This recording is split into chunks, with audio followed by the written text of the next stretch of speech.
on Do Champion Network.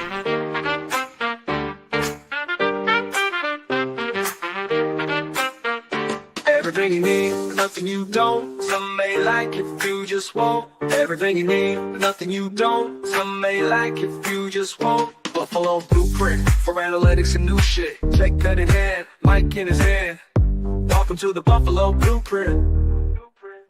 Everything you need. Everything you need.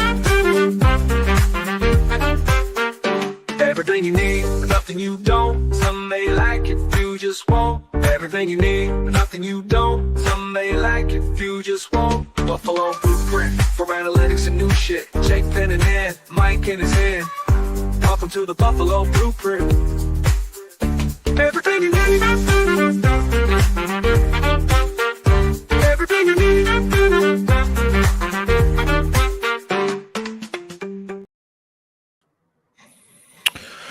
What is up, Bills Mafia? It's game day eve. Thanks so much for joining us. I got a great show for you tonight. I have Chris Perfett, host of the Pride of Detroit PODcast, joining me. We'll give you the weekly reverse power rankings. I'll give you the breakdown of the games I'll be watching that'll affect the Bills playoff seeding. And then we will obviously break down the Bills at Lions. But first, let's do a couple ads and then we'll get right into the show. I'd like to thank our show sponsor, Mackenzie Farms and Happy Holiday Tree Farms, for supporting this show. They'd like to share a message with you for this holiday season. Remember when we took pride in the things we built, the things we grew? When we put aside small differences to support one another, we can do it again. It's not as hard as you think. This Christmas, say no to fake trees. They're made of lead and plastic in sweatshops overseas. Choose a traditional, sustainable, real tree grown by American family farmers in every state. The best way to celebrate Christmas is with a real Christmas tree grown here in America. So this Christmas, don't fake it. Go real. That way you'll definitely have a really great Christmas. Sponsored by the growers of real Christmas trees at Happy Holiday and Mackenzie Tree Farms. W Energy is an amazing energy drink that is made with clean ingredients to give you the energy boost you need with no crash. They also offer an electrolyte drink to keep you hydrated.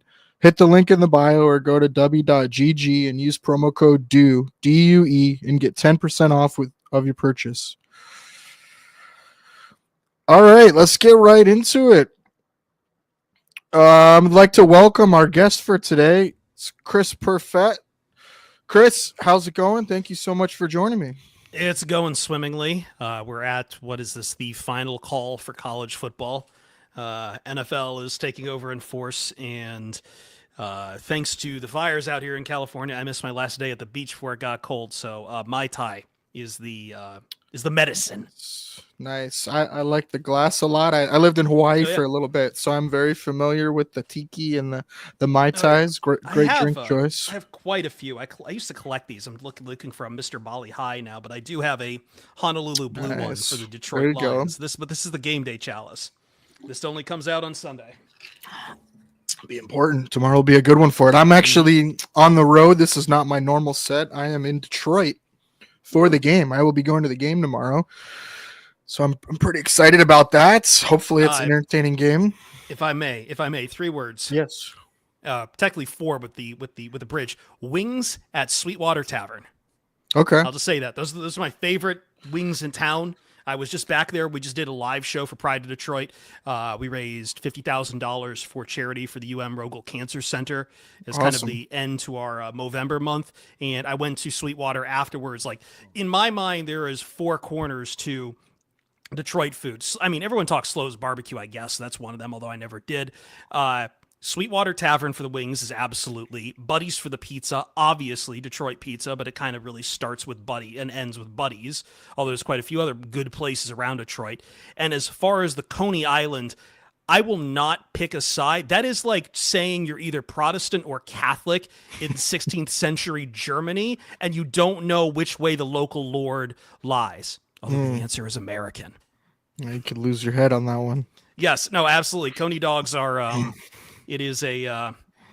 It's a schism. It's a schism, and I. So I've been to Detroit probably at least 15 times. Mhm. I've never had a coney dog What are you any doing? times. I don't know, man. I don't know. My family I lives get it. in the burbs, and we You we don't don't. grow up with hot dogs. I get it. Yeah, yeah, yeah.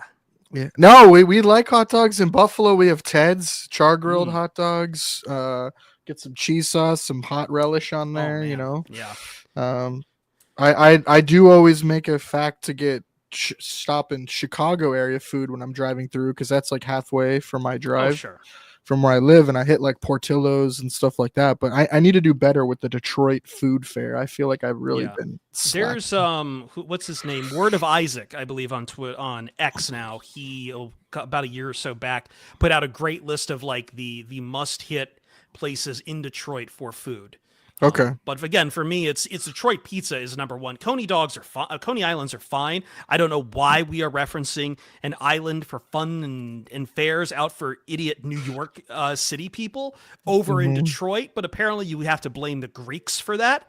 So, but either way, like on your way to Ford Field, there's also going to be Greek Town. I believe the Golden Fleece is still there. If it is, those are some of my favorite gyros in town. Now we're talking Greek food. Now, like it's not Chicago, and it sure as hell ain't New Orleans. But there's some special food places in Detroit, all the less. Yeah, I feel like it's definitely an underrated city when it comes to stuff like that and things to do. It had a bad rap for a long time, much like Buffalo, but there's a lot more to do and a lot more places to eat at. I feel like every time I've been here, we eat at different places, and they're all This pretty good. I love this though. I love this matchup. This is reminds me of what I would always call the Lake Erie Bowl. I Hmm. believe I don't remember why it happened, but as far as I can remember, the Bills and Lions would always meet a lot in preseason. And Yes. Yep. that makes sense. You're right across Lake Erie, you're close together. The DNA of two towns is very close. And to be quite honest, we both grew up absconding off to Canada to drink their beer when Yes. they were Yeah. young. So like, Yeah. hey, Labatt Blues, what can I say? Right. 19, and then they had the better beers too, man. Like Molson's and Labatt's, Molson. and yeah. You ever Oh, had, I think my first IPA ever was an Alexander Keith's, which I oh, I believe is haven't had Nova that. Scotia, and you can have it in a few places. Okay. Haven't had that one. How about the Heisman? Looks like it went to Travis Hunter. Are you kidding Do you me? agree with that one? I obviously not. So you were joking about this a little bit before we started. Am I want to make clear, is it okay for me to swear on this podcast?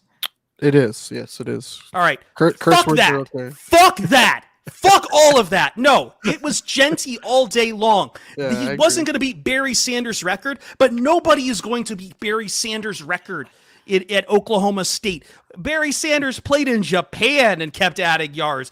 Ashton Genty is probably the most electric running back I have ever seen. Travis Hunter, that stinks of Deion Sanders propaganda. I will not stand for it. The man wasn't even a finalist for the CB award. Like, what are we doing here? Travis Hunter, like, I can't totally hate it. It's not going to a quarterback at the end of the day. And we are talking about a two-way star.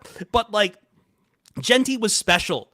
Genty, this was the last chance for a smaller school like Boise State to put up a Heisman like that, and it goes to the stinking Colorado Buffs. I can't respect this. I really can't. I mean, I'll come around to it, but you're breaking the news to me on this front, so I'm mad.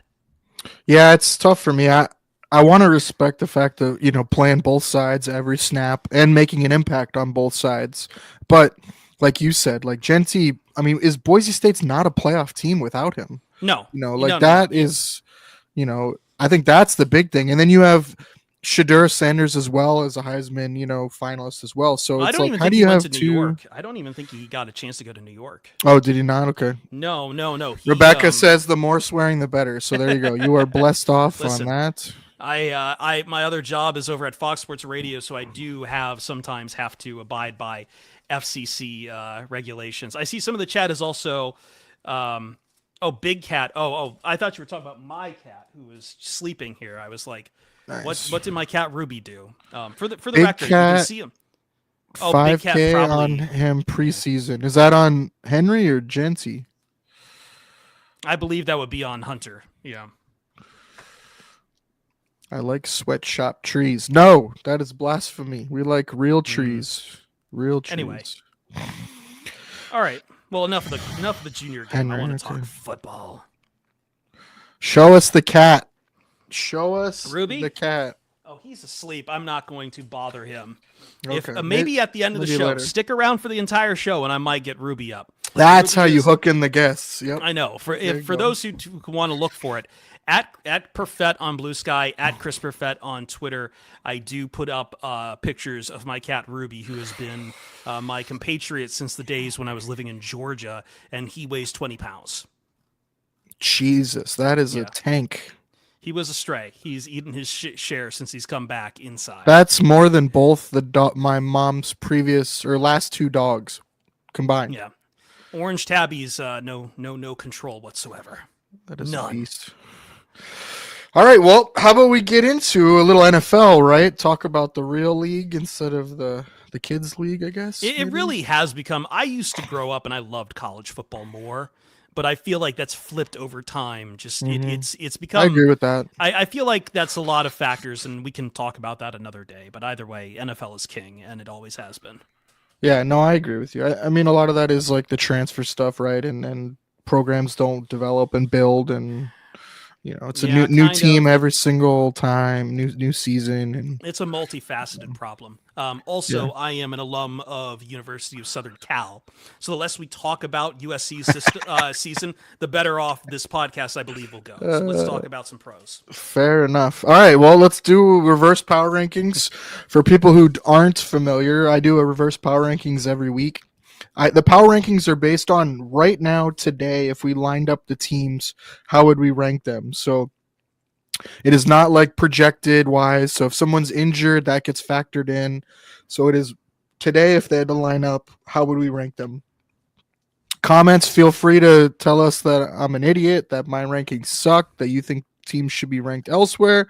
And then Chris will give his feedback as well. So I'll start with the Giants at 32. These bottom couple teams, I think you could really rank them in any order you want. It's hard to really split between Las Vegas and the Giants. I guess you could flip them in any order you want. I almost Go want to ahead. throw the Patriots in here too. I know there's like one Yeah. more win on their thing, but For me with the Patriots, I feel like just Drake May has the ability to, I feel like, do something, and the other teams don't. Their quarterbacks don't, right? And so I mean, I'm definitely going to say Drake May over the ones that are down here. But Right. Drake maybe is not far away from it, I would guess. If I may say something, though, about Vegas here, I have long held that Vegas will be the worst team in the league. I kind of don't want to see that happen because I really don't want to live in a world where we have to talk about Shadur Sanders and Deion Sanders to Vegas. Oh, it's but happening. But at the same time, I don't think I Deion.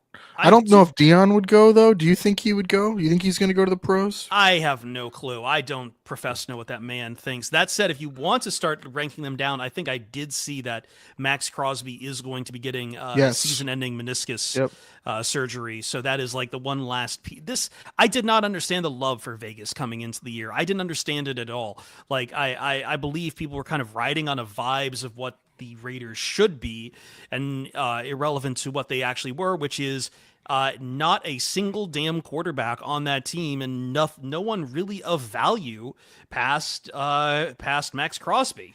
Yeah. I I agree. hated There's this nothing. I've There's hated nothing this on team. that squad. Yeah.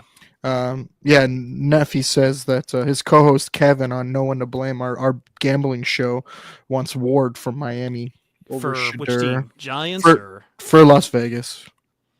you don't want Ward. You don't want. I'm not a fan of Ward either, but Ward Kevin has a problem. apparently is. Ward has a problem where he forgets that when just because you juke a defender does not mean they are like stop existing.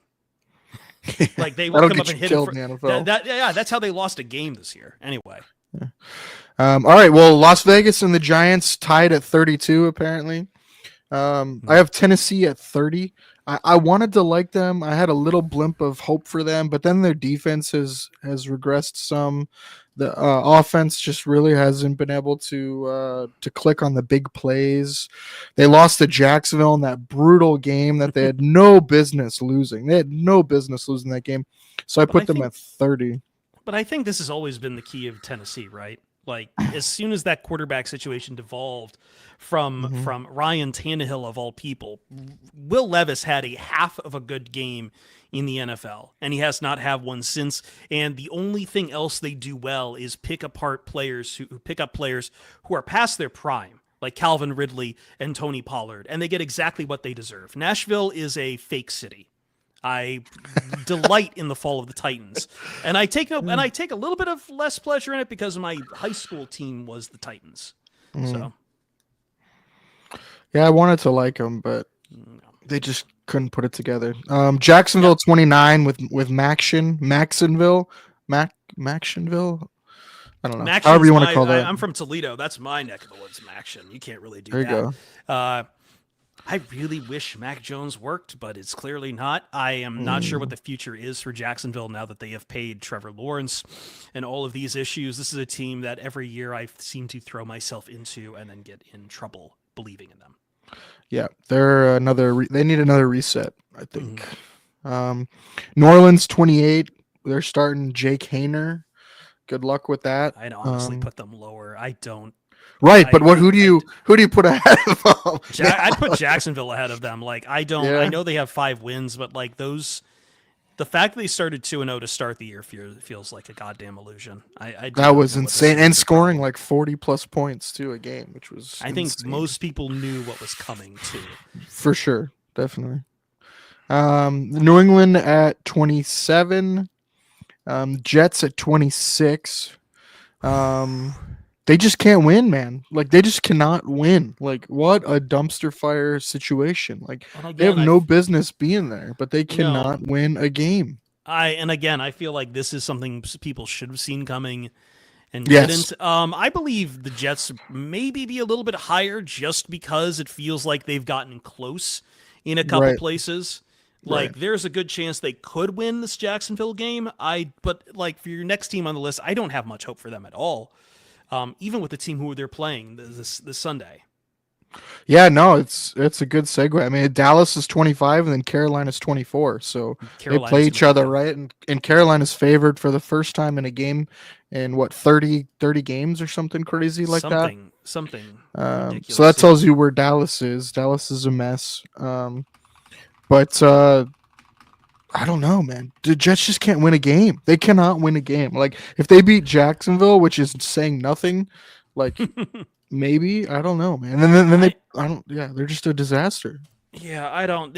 I mean, if anything, the vibes around it are still bad. You still have Aaron Rodgers going everywhere, and I guess Diana Rossini was trying to carry water for the team a little bit in regards to that. I'm not sure where this Jets were inquiring about Bill Belichick rumor came from. I don't know if it came from the camp of the Jets or if it came from the camp of Bill Belichick to show he had interest still in the NFL. But either way, it looks very funky to have that going around it. And that's been the case for the Buffalo Bills. I mean, excuse me, slip of tongue. The New York Jets ever since Woody Johnson came back as owner. What a disaster he's been as owner. And I don't like. There's no way Aaron Rodgers is quarterback there next year, right? Like you think of all the smart moves the Jets did in the Robert Saleh years was all when Woody Johnson was Trump's ambassador to, I believe, Israel? No, the United Kingdom. The United Kingdom. Yep. So he wasn't managing the team. It fell to his brother. And that's when the Jets started to look like they were building something smart. They were building a competent defense. They drafted Garrett Wilson. They had all these cool ideas they were trying to do. It looks like they were just putting in the piece and waiting for the last piece, which was the quarterback. And then ever since Woody Johnson's come back, they've made boneheaded mistake after boneheaded idiotic decision. Hey, how's that defense going? Oh, wait, you fired the coach who was the defensive mindset in Robert Saleh, and your defense didn't improve? Wow, colored me shocked. Color me absolutely shocked. Unfreaking and like unfreaking believable. I don't understand it.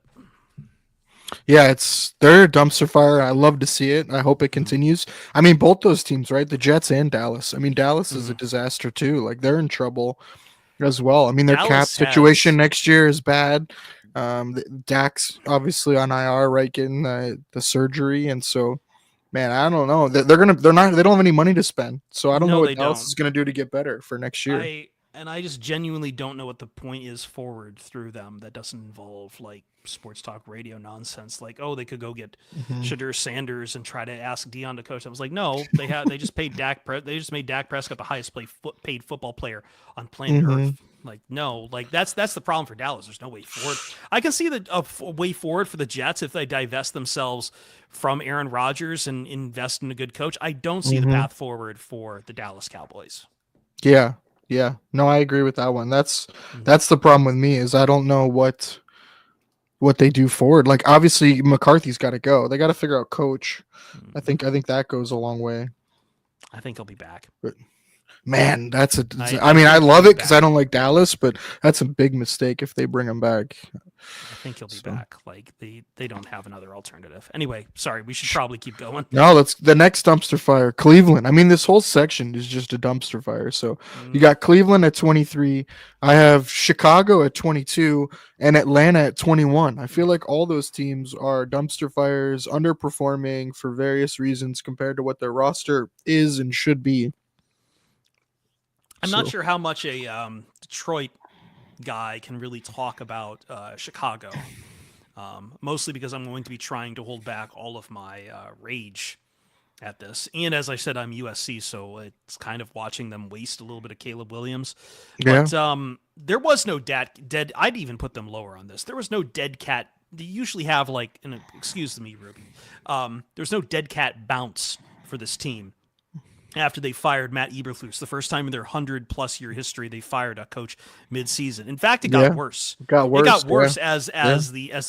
the 49ers, who are not good, did not score a touchdown against the LA Rams, went out and took on a team that is supposed to have a defensive identity, and that was what they were, and just whooped ass for Yep. 60 minutes, whooped ass without stopping.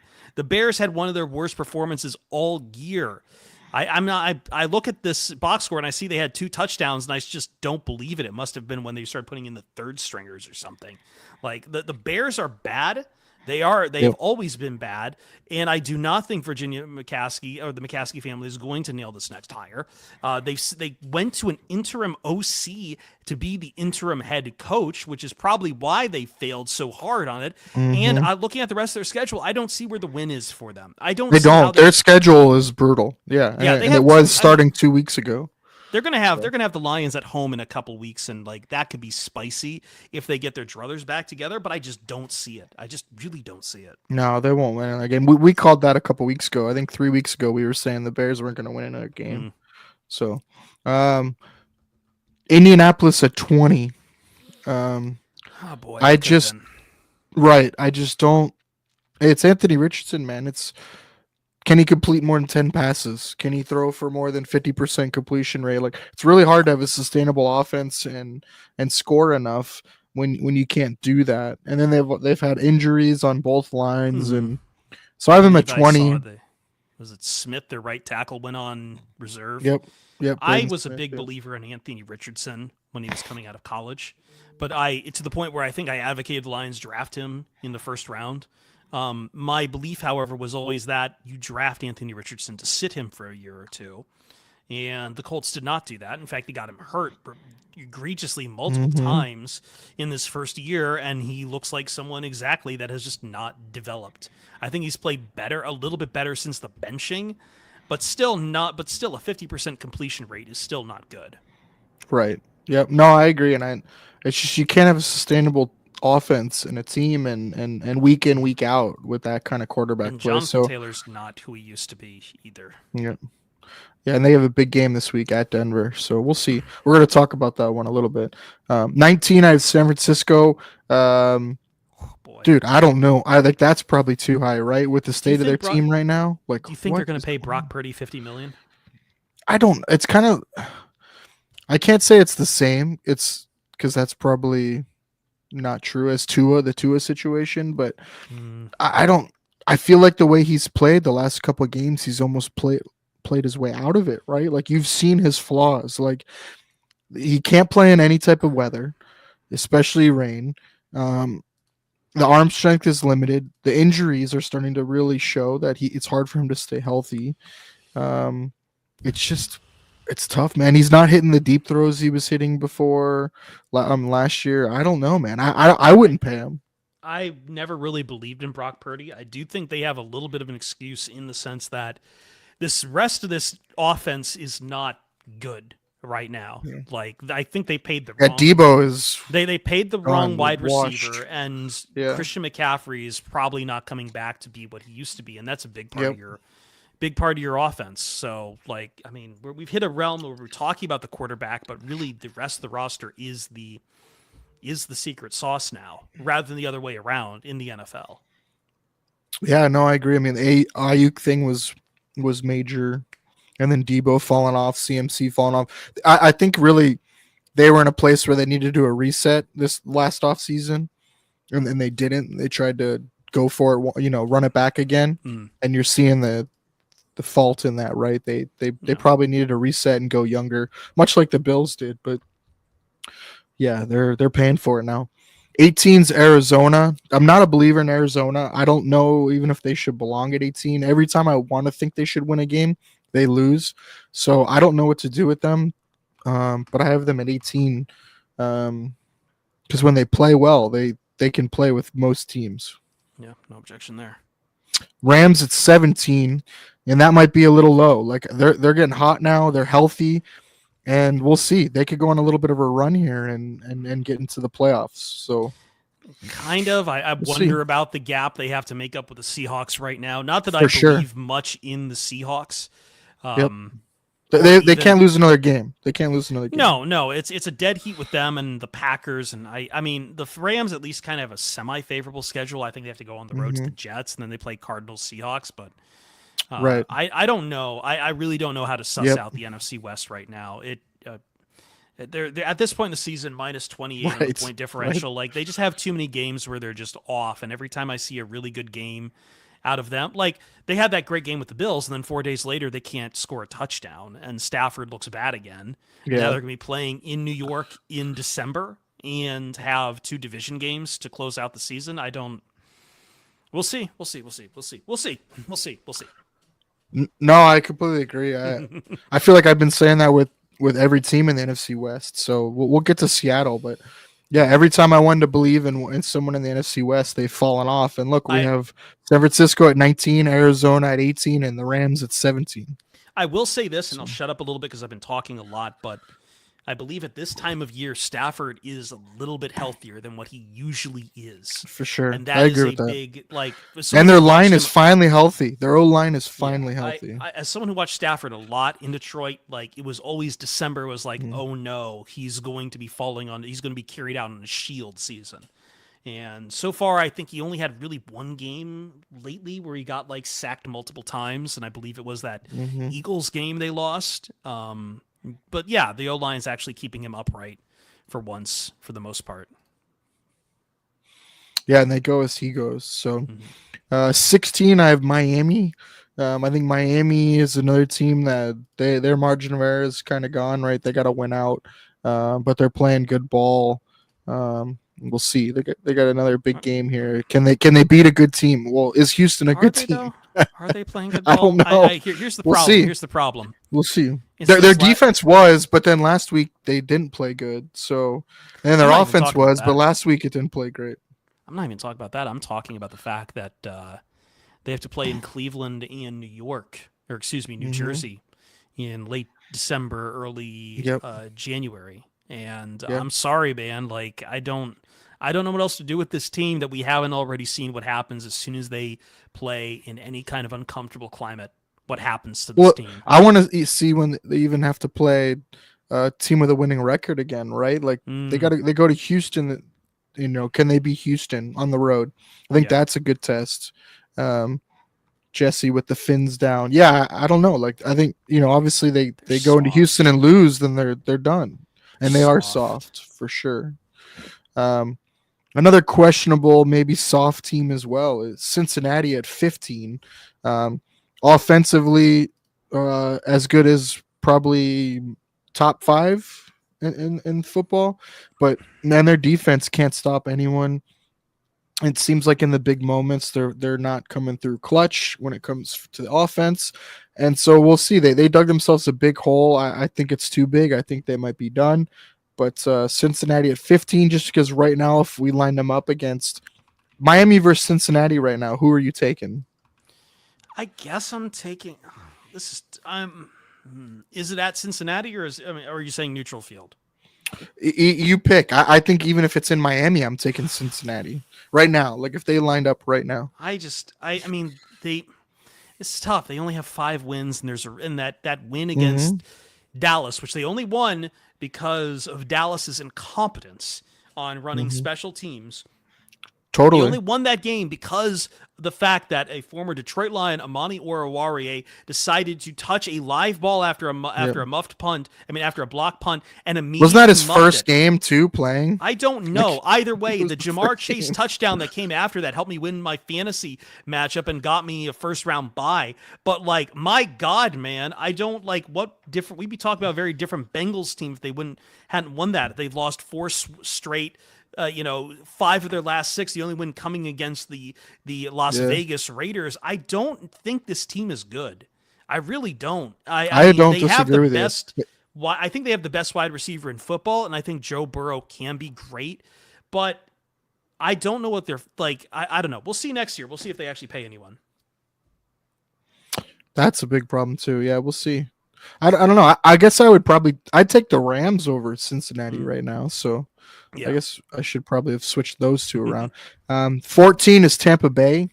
Um, man, they just can't get healthy. Every time they kind of get things rolling, they get more banged up. So we'll see. Defense is pretty banged up, but for some way they get that offense rolling, and they're beating people. So we'll see them at 14. They got a big game this week, so that'll kind of help shake this out. But Yeah. we got to respect what they've done so far, and that the South is obviously fell apart for them. So It's falling away. Seattle at 13. We talked about the West. And somehow Seattle came out. I did not think they would. They went into the bye week though. They kind of tweaked some things on the defense, and they've been playing a lot better since then. Um, so Seattle at 13, Houston at 12. I like what Houston has. I don't like how Houston has played. They forgot how to run the ball. Stroud's turning the ball over a lot. Um, we'll see with them. I think their defensive line can get after it a little bit, and so we'll see how they play against Miami. Big game. This is for me. It's a must win for Mhm. Houston just to show that they can beat a team. Like I don't want to call Miami necessarily a playoff team or a good team, but Houston's been slipping, man. They've been looking ugly. So I think Mhm. this is the time where you got to turn it around and start stringing things together. Washington at 11. I'm not a believer in this Washington squad. I think they're overachieved. I think they're a year away. Um, No, it's we'll December see. and it's a Kingsbury offense. Kingsbury Right. offense does not play in December. I agree, and I think a lot of I think the Jaden Daniels rib injury I think affected him for a couple weeks. I think he's getting healthy now, Mhm. but I still don't think that defense is good enough to get the stops they need when it comes down to it. But I have them at 11 because I respect what they can do on offense. Mhm. Denver at 10. That home field, man. I don't know many teams who I would trust to go into Denver and beat that squad right now. Um, I like what they're doing on defense. Obviously, they're getting enough out of Bo Nix. Cortland Sutton's playing awesome. I wish they could find a running game and stick with it. It seems like they're still searching for a running identity with Javonta and Jaleel and Estime, and like you got to figure out somebody and ride them, and they haven't been able to do that. So that worries me about Denver. I don't want to see Bo Nix have the whole game on his shoulders. Chargers at 9. Um, I don't know between Denver and the Chargers. They're kind of similar to me. I was Um, going to say this is my main comment. I think I had was looking at this as I would probably flip flop these two. I might even right. put Denver a little bit higher than at least one team you have in front of them.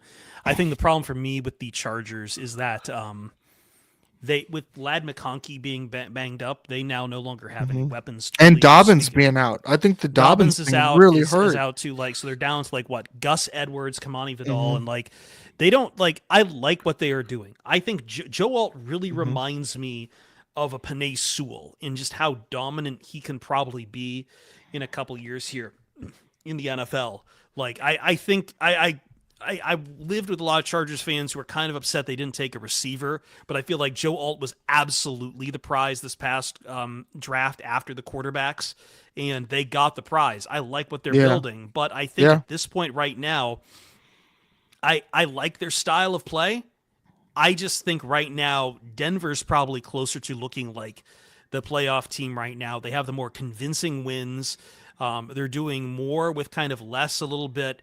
And as much as people might want to grit and gnash their teeth about the old Sean Payton, I like how they are playing football right now. And I think it was just some growing pains really to start the year. And if they hadn't had those growing pains and the main loss they really have is like what, that lopsided Ravens loss that like whooped their asses a little bit in the Har Bowl.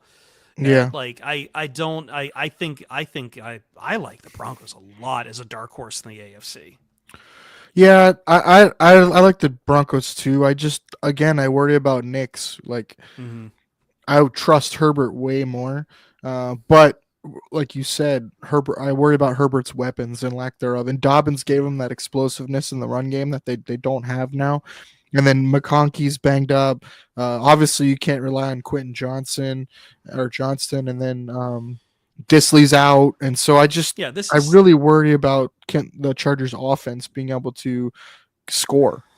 The problem the Chargers are having right now is it is looking more and more like the old Chargers in that once again you're asking Herbert to do more. And I'm not saying it's bad when a quarterback can't do more, but I think Harbaugh's success so far in Los Angeles has been stop playing the hero ball. Let's play complementary football. And we'll eventually get to the Detroit Lions, and that's a lot of how the Detroit Lions revitalized Jared Goff and how they made Jared Goff look like the Jared Goff that went to the Super Bowl, which was you have to play a team sport. Wow, what a novel concept when you have a complementary team around your quarterback and stop treating him like a superhero who needs to fly in on a cape and save your offense.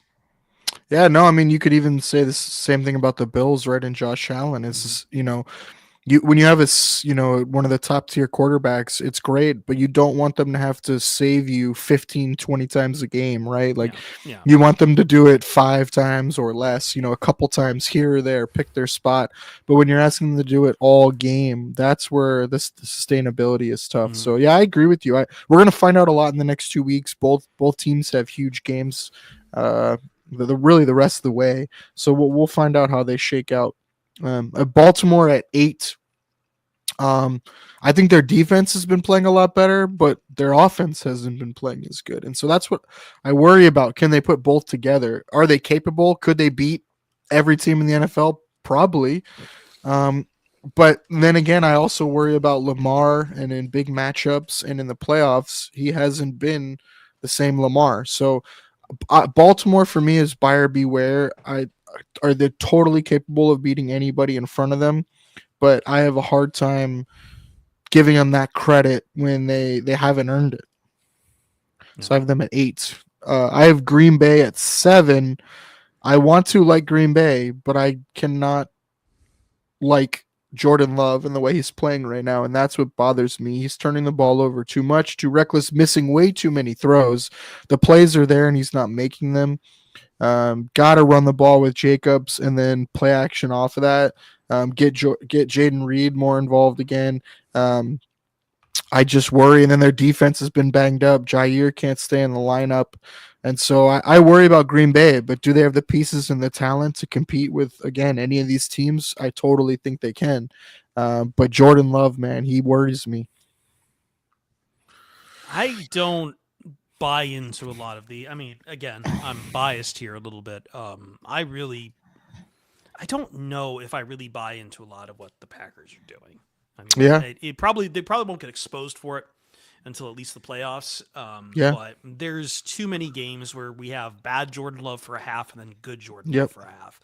And I think media was too quick to christen the Packers because they want to believe that they just have something right in for sure quarterbacks. It's like Houston though, and Stroud is similar to that as well. Like they crowned them both as like the greatest quarterbacks coming, and you got it. That it's easy to catch lightning in a bottle for a short period of time. It's really hard to do it sustained and game in, game out to do it as well. I have Kent Lee Platty, who's at MathBomb on around the draft almost every year, if I can help it. Hmm. Kent runs the relative athletic score system, RAS, Hmm. Yep. whose cards you will see pop up a lot. Love around. RAS. Yeah, Yep. yeah, yeah. We talk nonstop, and I think there is something to that. Some teams like his system. Some teams fan bases like his systems more than others. One that really loves it is the Green Bay Packers, and I believe a lot of the reason for that, he's told me, is that the Packers seem to have something close to his system for their own internal numbers. They Okay. always take very high That makes RAS score sense. guys. Look at all their So weapons. yeah, so but it like that's only half the picture when it comes to the Packers sometimes. Like it's great you can get those guys. Doesn't mean they're going to be bona fide stars. RAS is just a tool like anything else that helps us get a good quick draft profile of their tangibles that we know of from athletic skill drills and everything. But I just don't I just there is limits to the powers of Matt LaFleur. And I believe one of those limits happens to be by the name of Dan Campbell, Matt LaFleur just seems mad every time he plays Dan Campbell.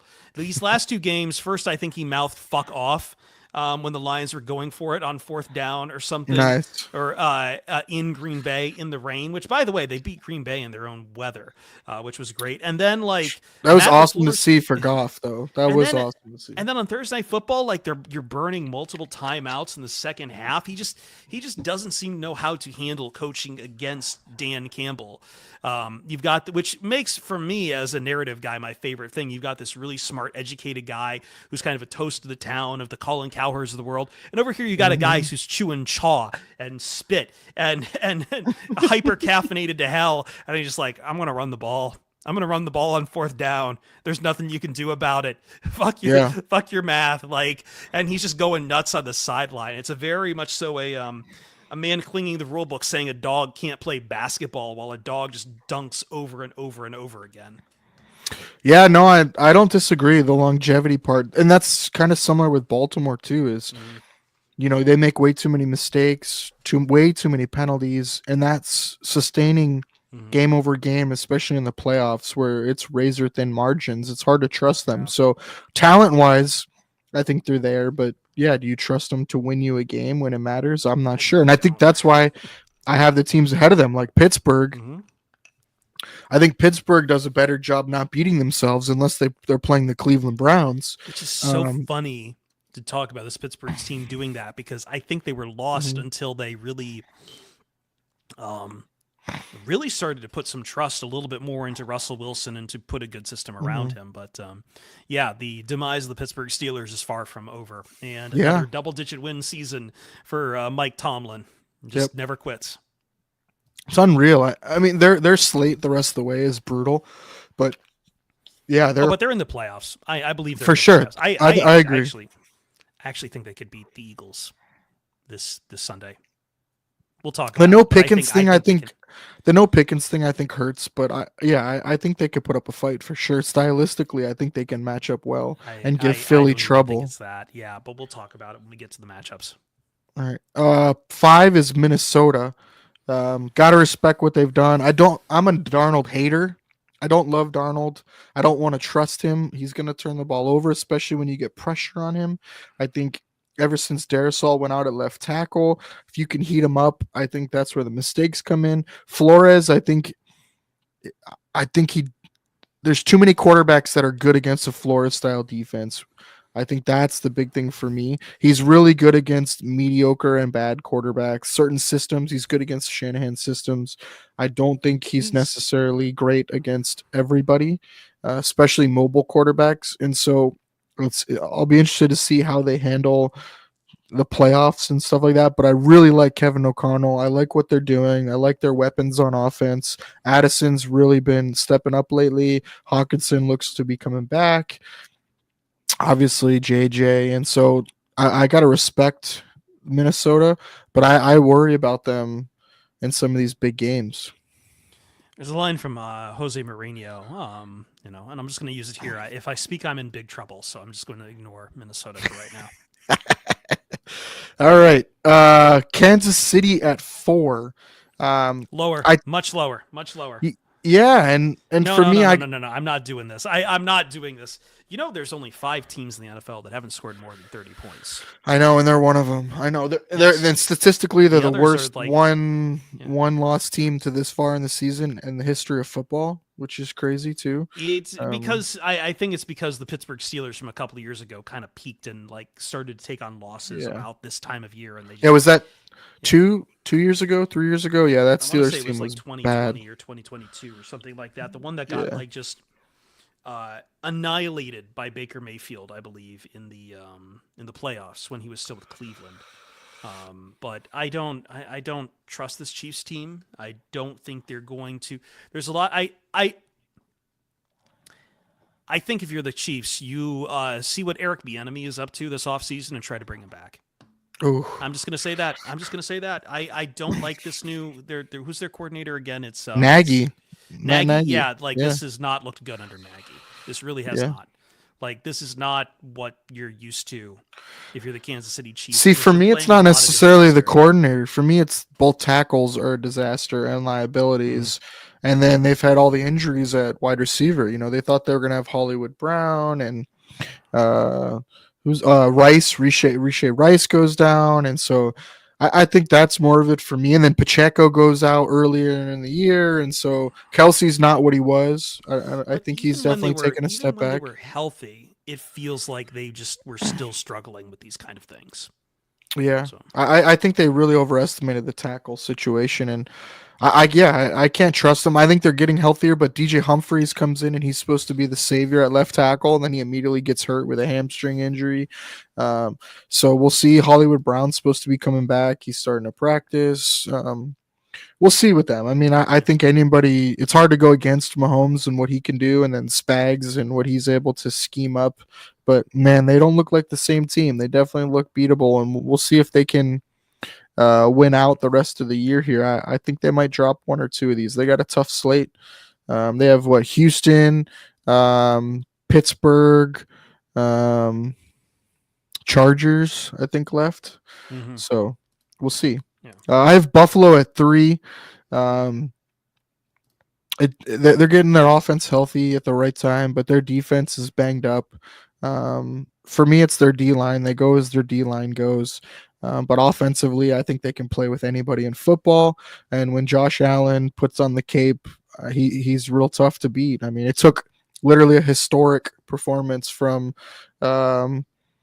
from McVay and from Stafford to beat him last week. So we'll see with Buffalo. I have them at 3. I have Philly at 2. I really like Philly.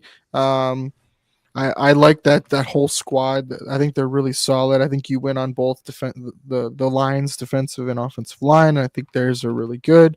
The Brandon Graham injury was really big for me for them, though. I think he was kind of their penetrator, disruptor, and him being hurt now and out for the year, I think is tough for me with Philly. But we'll see. Their secondary's gotten a little banged up, so we'll see if they can get healthy. But I think they're a really good squad. And then one is Detroit. I think Detroit's the class, man. They've had all the injuries and been able to overcome them on defense. It's unbelievable what Aaron Glenn's been able to do. Hmm. The scheme he's been able to bring with the man coverage and blitzing and still generating pressure after losing what 15 players on the defensive line. It's unreal. I believe It's when they lost, why am I blanking on the name? I believe when Lee McNeil went out for a little bit, that was kind of yeah, the last front seven starter who had started the year. Besides, I believe Jack Campbell. Um, yeah. He was the last one for a while. That's they crazy, There's no doubt unreal. in my mind that Aaron Glenn is the assistant coach of the year in the He's National got to be. Football He's League. got to be. And Yeah. I believe that if you are a team looking to start, I understand Ben Johnson is the hot trendy name.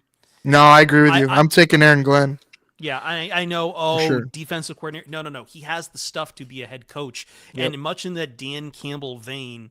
Like I believe the NFLPA had a survey out for how much guys like certain players love Aaron Glenn. Yeah. Okay, like he is the kind of guy. If you want a man to manage your team, to like get a locker room culture and everything that what Hmm. people praise Dan Campbell in Detroit for, Aaron Glenn is that kind of guy, and I'm very excited Yeah. to see where Aaron Glenn goes. I'm worried it might be New Orleans just because of the ties. I would hope maybe if Mhm. that's the case that God, maybe I the new hope not. general manager. I hope um, not, I man. mean, I I want to would see like, him succeed, and I yeah. don't think you're succeeding with the Raiders or with New Orleans. I just No, don't New think. Orleans' problem right now is Mickey Loomis. So I Mhm. think whether or not I'm happy if he takes the New Orleans job, I think that will depend on whether Mickey Loomis is still the general manager or not. Yeah. Yeah, I totally agree with you. I don't even does Ben Johnson even want to be a head coach? He goes back and forth. I don't know how much he wants to. He's not super charismatic. He's not like a vocal rah rah rah type of leader guy. And that, I mean, not you don't necessarily have to have that for your head coach, but I think it certainly helps and building that culture, Yeah. like you said, and getting in front of everybody and talking. And yeah, I really think Aaron Glenn's the guy. I think Yeah. he's got to be the number one candidate. I would imagine at this point, right? I would hope so. I think that at the same time, I do believe that Ben Johnson will still be the hot name because this league cannot quit trying to find McVay like offensive Mm-hmm. coordinators. Yeah. And Ben fits that role to a T. There's plenty Yep. of Bears fans would love their cheap ass organization to hire him. Unfortunately, the Bears are cheap and detached from reality. And Virginia McCaskey will probably ask Bill Polian who to hire, and we will soon have Gus Bradley as the new head coach instead of Yes. Ben Johnson. Some Yes. ridiculous shit like that. Spin with saying the Saints need to take the next 2 seasons to clear their dead Mhm. cap, get rid of it before they find a franchise Hey, quarterback. man. Yeah, I agree, but that's part of getting rid of Mickey Loomis and hard reset, man. Hard Yeah, reset. hey, I knew for years Saints fans who I do their podcast with, and they always tell me it's like the cap's not real. We can manage this.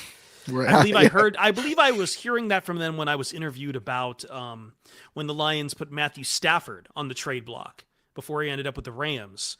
The Saints were there was a Saints podcast that asked me about it, and I'm like, you literally can't do this. And they're like, oh, they'll find a way. And I'm like, eventually that debt's gonna come due, and it's come due for New Orleans. It's Yeah, I really agree. come due. All right. That is the reverse power rankings for this week. Now let's get into a couple games. Obviously, the Bills Lions game doesn't start until 4:25. So, let's go over a couple of the 1 o'clock games, 4 o'clock Oh games, and God, then 1 o'clock. Ugh. I know, I know. It's not a great slate. There's a Ugh. couple good ones in there. A lot of these are AFC matchups, so we'll talk about those because they pertain to Bills and the playoffs. So first up is the 12-1 Chiefs at the Cleveland Browns, 3-10 Cleveland Browns. Um, Supposed to be a little weather here in this game. Some wind, maybe a little rain.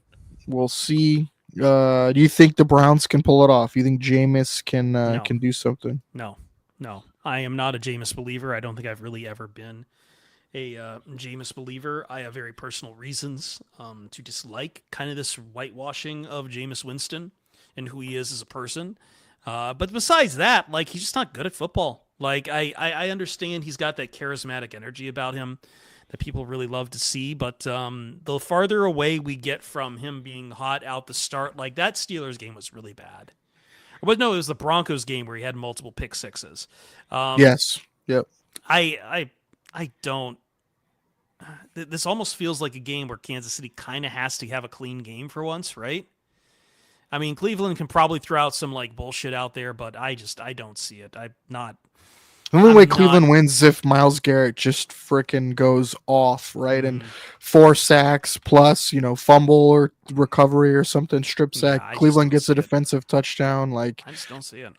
yeah, I just don't. the way Kansas City's played though, I wouldn't be shocked if Cleveland obviously keeps it close and Mm-hmm. and this could be an ugly game. Like I don't see how this is a high scoring game at all. I wouldn't be surprised if Kansas City won like 16-12 or something, but we'll see. Oh God, no. The under's going to head in this one pretty well. Yeah, I think so, especially with the weather. All right, next up, Cincinnati Bengals. Let's see. Spin says Cleveland beat Baltimore.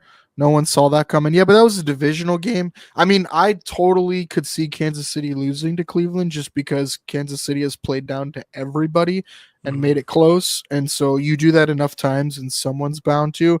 Like I said, if Miles Garrett takes over or makes a big play at a critical point, sure, they could win. But yeah, there's not a lot of game scripts where I see Cleveland winning. Yeah. All right, Cincinnati Bengals 5-8 at Tennessee Titans 3-10. I didn't really want to talk about this game. Nobody wants to talk about the Titans. We can skip it. Nobody needs to talk Right. about the Titans ever. Retract the team. They don't matter. Titans suck. But can the Bengals beat anybody? Like, can they win a game? Can they stay in the playoff picture? I don't know. No. I mean, the only way Titans I think win that game is if Tony Pollard is magically healthy from his ankle and goes off, and then Will Levis hits his 1 or 2 bombs, and they win that game. Neffy's all over the Bengals, as you should, but the Bengals have bungled a lot of games this year, so we will see. Enough of that disaster. The other game is Miami at Houston. We touched on that a little bit. Miami 6-7, Houston 8-3. Miami's got to win out pretty much, so this is one of them. Can they go on the road and beat a team with a winning record? Houston's been playing bad football for a while now and squeaking by. So can Houston put together a good game? You lean in one way or the other in this one at all? I feel like Houston, especially when they play at home, sometimes can probably pull out the defensive performances. I'm not going to talk. I still believe that like Danielle Hunter is a dog, and he's shown he can put together a couple of good games here and there. I think that the Texans kind of match up pretty well against them. I believe have they been missing Tank Dell, I believe, or like Tank Dell had a bad game. I'm trying to remember. They're coming off a bye though, and I think the rest will help them out pretty well, and they'll have the energy at home. Yeah, it's a big spot. Yeah, Tank Dell hasn't been the guy that we thought he was going to be. He has not had those big plays. He's not been going down the field at all. It's been really surprising to see how they've used him. Tighten up. Tighten up. Tighten up. He wants me to ask this, but Vrabel's not even the coach anymore. Who wins in a fight, Vrabel or Dan Campbell?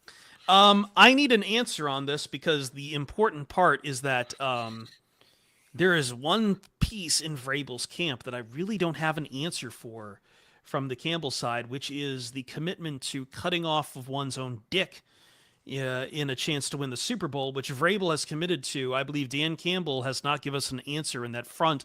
If I lived in Michigan, if I lived in Detroit and could ask those questions, I probably would have your answer. But until I have that, that is a very good. How does that factor into whether or not they could fight each other and who would win? That's all this is about. It's about energy. It's about masculine will to do. Like, my God, I still kind of like Dan Campbell in this sense, mostly just because he went to Texas A&M. I'm friends with a few Aggies. They're just. I think I should have known this was going to be something special when we were covering the Detroit Lions back then. I guess I didn't think about it when Dan Campbell became the coach. It's like, oh, right, he went to A&M. I should understand that this is going to be a psychotic romp ride. Aggies are insane. Yeah. As an entire people, they are insane.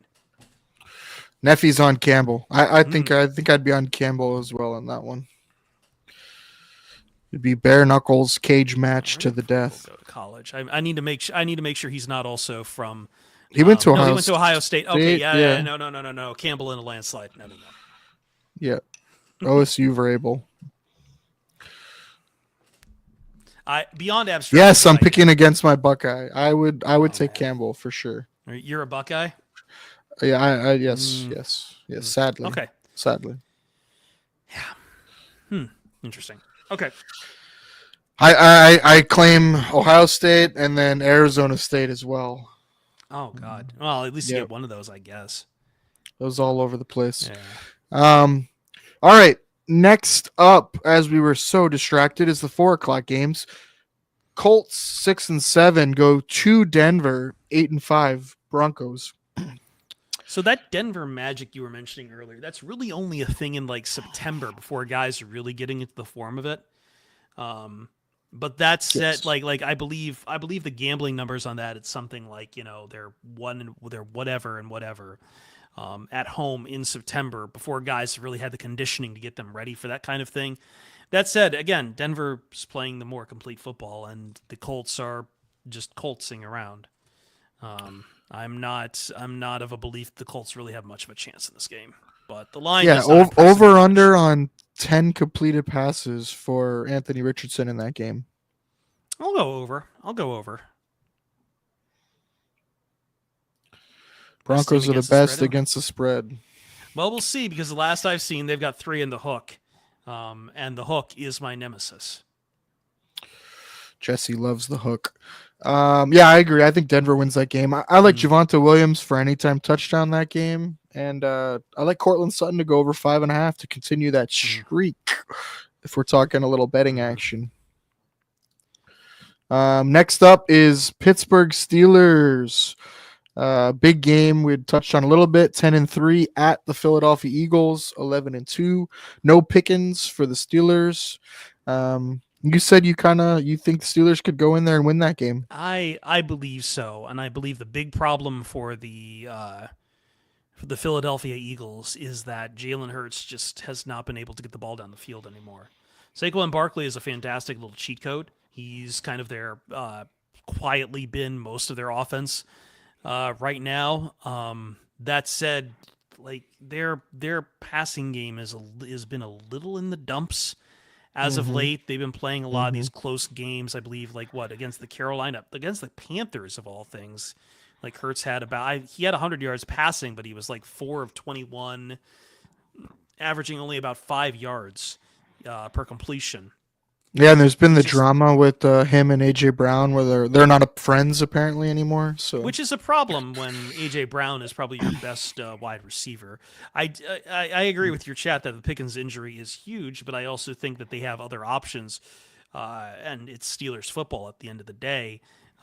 This is not the this is going to be. I'm curious about the weather in this game. It's going to make it, but I believe the sloppier the better for the Pittsburgh Steelers.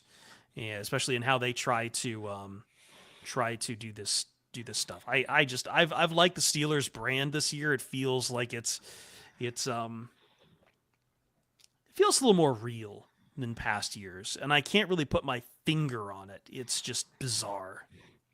Yeah, I just struggle to see like this game for me is an under game. I don't know how they go over. It's got to be under 40 points. Yeah, it's got to be under 40 points, I would think, in this game. I just, how are the Steelers going to score? It's got to be ugly.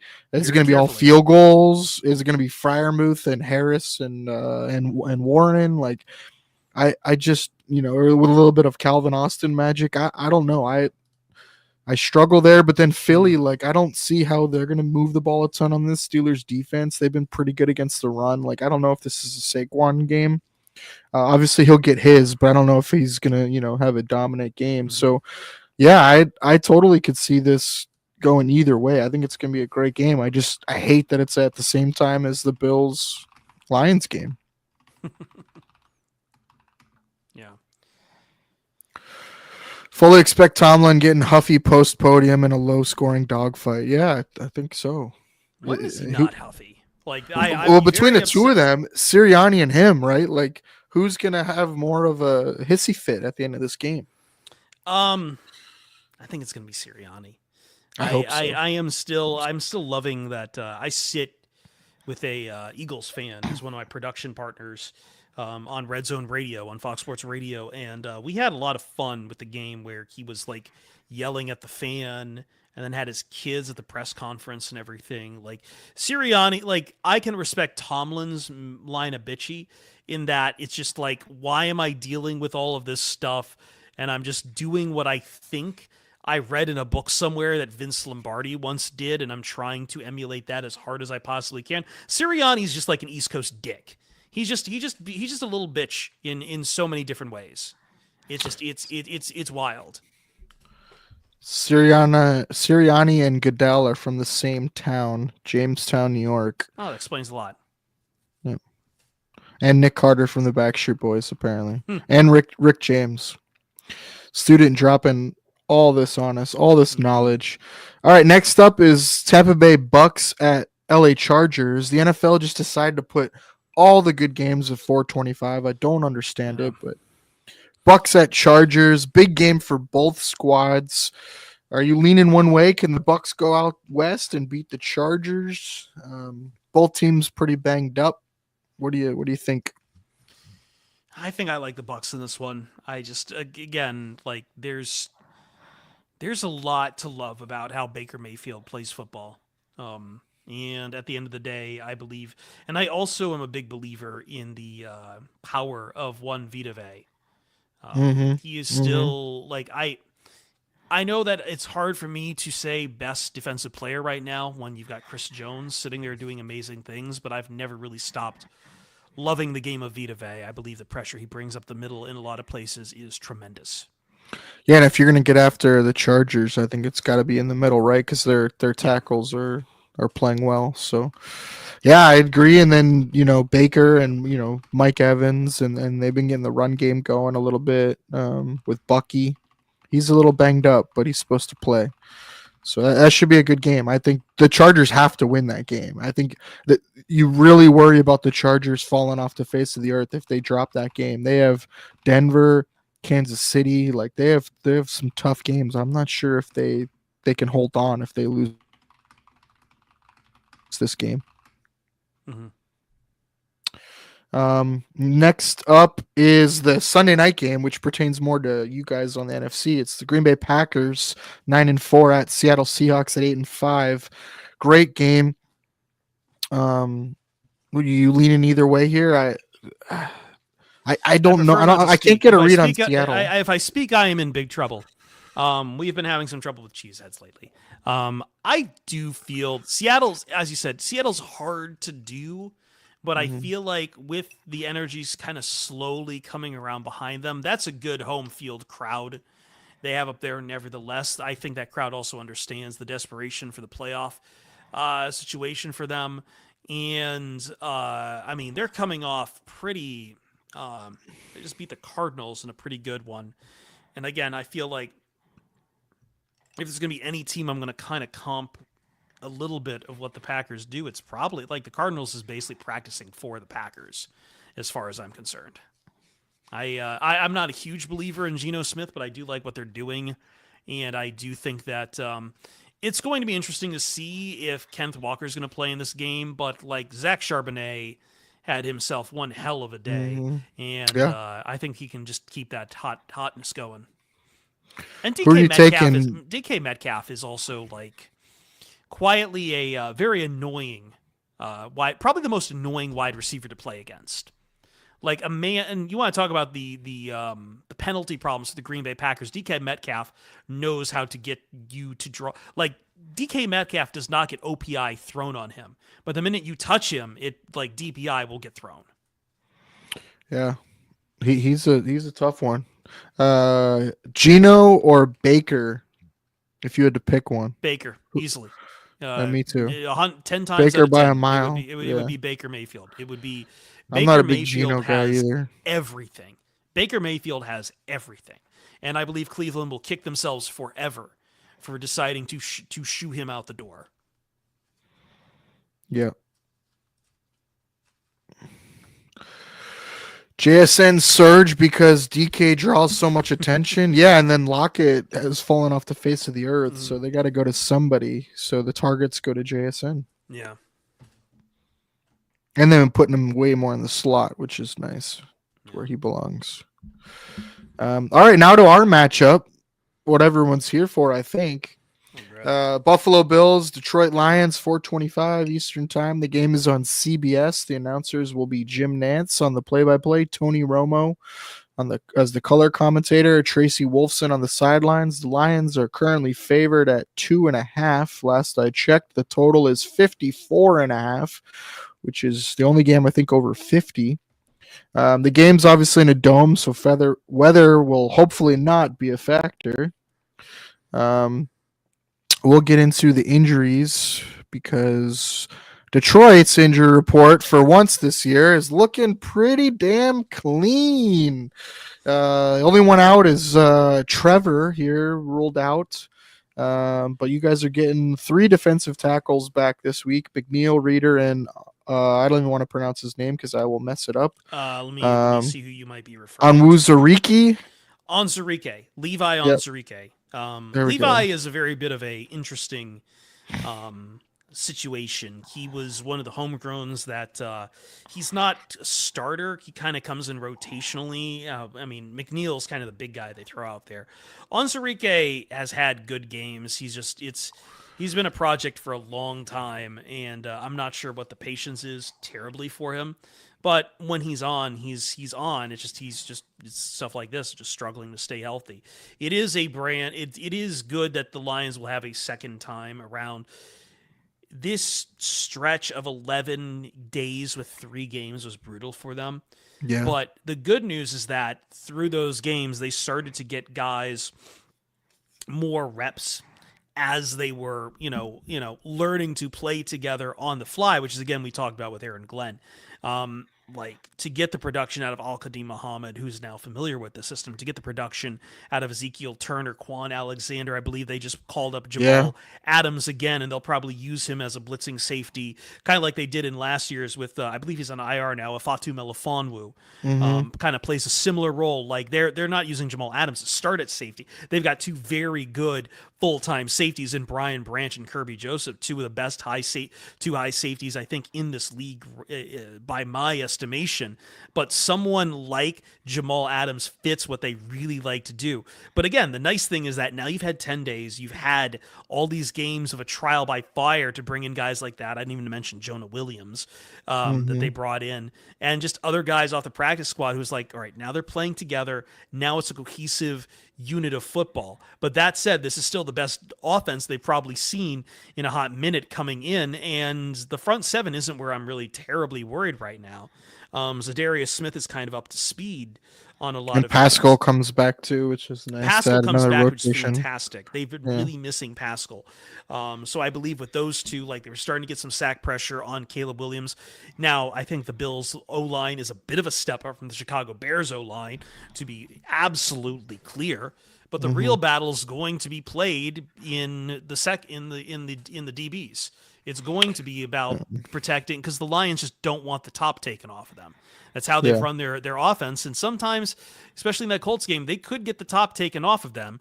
Although I believe in that Colts game, they also didn't have, it was, I can't remember if it was Carlton Davis or Terrion Arnold. One of them was out, which kind of forces Kindle Vildor to get played. But I believe they have all 4 of their starting DBs healthy right now, which is big news for them. Yeah, it's crazy how all the injuries Detroit has, and they're finally getting healthy right now. Minus the guys that are obviously on IR, but the big one to come back at some point is everyone's attention is going to be on Aiden Hutchinson, whether he'll come back for the Super Bowl. The big one is Alex Anzalone, their erstwhile middle captain, linebacker, right? Their middle linebacker, erstwhile captain, who is the heart of this defense. I think he's slated to come back by the time of the playoffs. That's really the big one Detroit is missing. Like, I can make a lot of hay about Jalen Reeves-Maben, Derek Barnes, even a rotational player like John Kaminsky, but for me or even Malcolm Rodriguez, but for me it's all about Anzalone, who has really revitalized and really kicked his career into high gear since he followed Dan Campbell from New Orleans to Detroit. Yeah, that was a big loss. It's hard to replace what Hutchinson does just from a chaos and pressure perspective. But yeah, it's losing your green dot and your captain is pretty rough in the middle there. Especially one as productive as Anzalone has been these past 2 years. Yeah. All right, well, from a clean injury report, which is very rare to say for Detroit, we'll get into the Bills injury report. It is not so clean. They have been pretty banged up. It has been the year of the wrist for the Bills. They are finally starting to get healthy. Guys are starting to come back, which is nice. But in the last game, they had quite a few guys get dinged up, one of them being Rasul Douglas, their starting corner. He's going to be out with a knee injury. We're not quite sure who's going to start in his place, whether it's Kyer Elam, the former first-round pick, or Jamarcus Ingram. Ingram played last game when Douglas was out, but that's because Elam a lot of times doesn't dress always because of special teams, and they bring Ingram in dime sometimes. He's more versatile. So it'll be interesting to see who they start in Rasul Douglas's place. Of the questionable guys of note, Damar Hamlin with a back injury. He's a starting safety for them.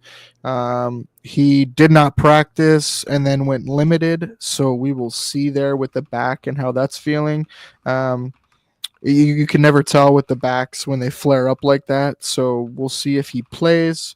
That's pretty big. If he doesn't, they're pretty thin in safety behind Hamlin. And then the other safety, starting safety, is Taylor Rapp, and he might not play. He's questionable with a shoulder and neck injury. He did not practice Wednesday or Thursday, and then he was limited on Friday. So that would be really big if he can't play. There's been some rumors that he's not playing, but there's been nothing confirmed. Cole Bishop, the Bills rookie out of Utah, would be the starter, the first up for the safeties, and then Cam Lewis would be the next one. So we will see if Hamlin or Rapp can play. I think Rapp being out would be the big one. He's played really well this year. Hamlin's more of been an adequate starter, but Rapp's really stepped up, been a communicator on the back end, and been playing really solid. So that'd be pretty big if he can't play. Bishop had to start one game, and it was against Houston, and he immediately got toasted by Nico Collins for like a 70-yard touchdown. The other two that might play here are Smoot, Dwayne Smoot. He just got activated off IR. They use him as a DN, D tackle, move around piece. He also calls their stunts and games on the line. And so that's a nice piece to get back from him, especially down the stretch run. He was playing really well. And then Spectre being activated as well off IR. He's more of a backup middle linebacker and special teams guy. I think that's really it. I mean, Dalton Kincaid is going to play this game. Keon Coleman's going to play this game. Tight end and wide receiver. They've both missed the last few games, so that'll be good for the Bills to get them back. We haven't really seen a full Bills game yet with all their players healthy, as far as Amari Cooper, Keon Coleman, Dalton Kincaid, Khalil Shakir, Curtis Samuel. Like, those guys have not all played a whole game together healthy yet.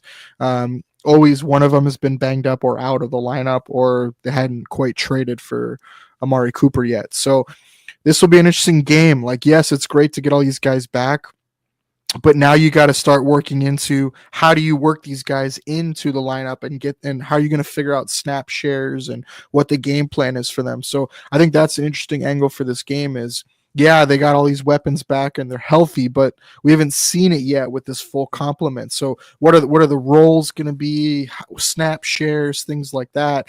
I'm not sure that's something you really want to like figure out in a matchup like this in a big game. But it is big because Detroit likes to run man coverage, and so to have these extra guys who can go up against man and beat man coverage is big. The Bills haven't had that yet this year, like I said. So that's really the big thing from the injury report is defensively, the safeties are either of them active, and then who steps in for them. The outside corner, who steps in for Rasul Douglas, is it Elam or Ingram, and then how these weapons get used. I'm curious how you guys line up a couple of these weapons, mostly because I was kind of interested in Keon Coleman for a while, but yeah.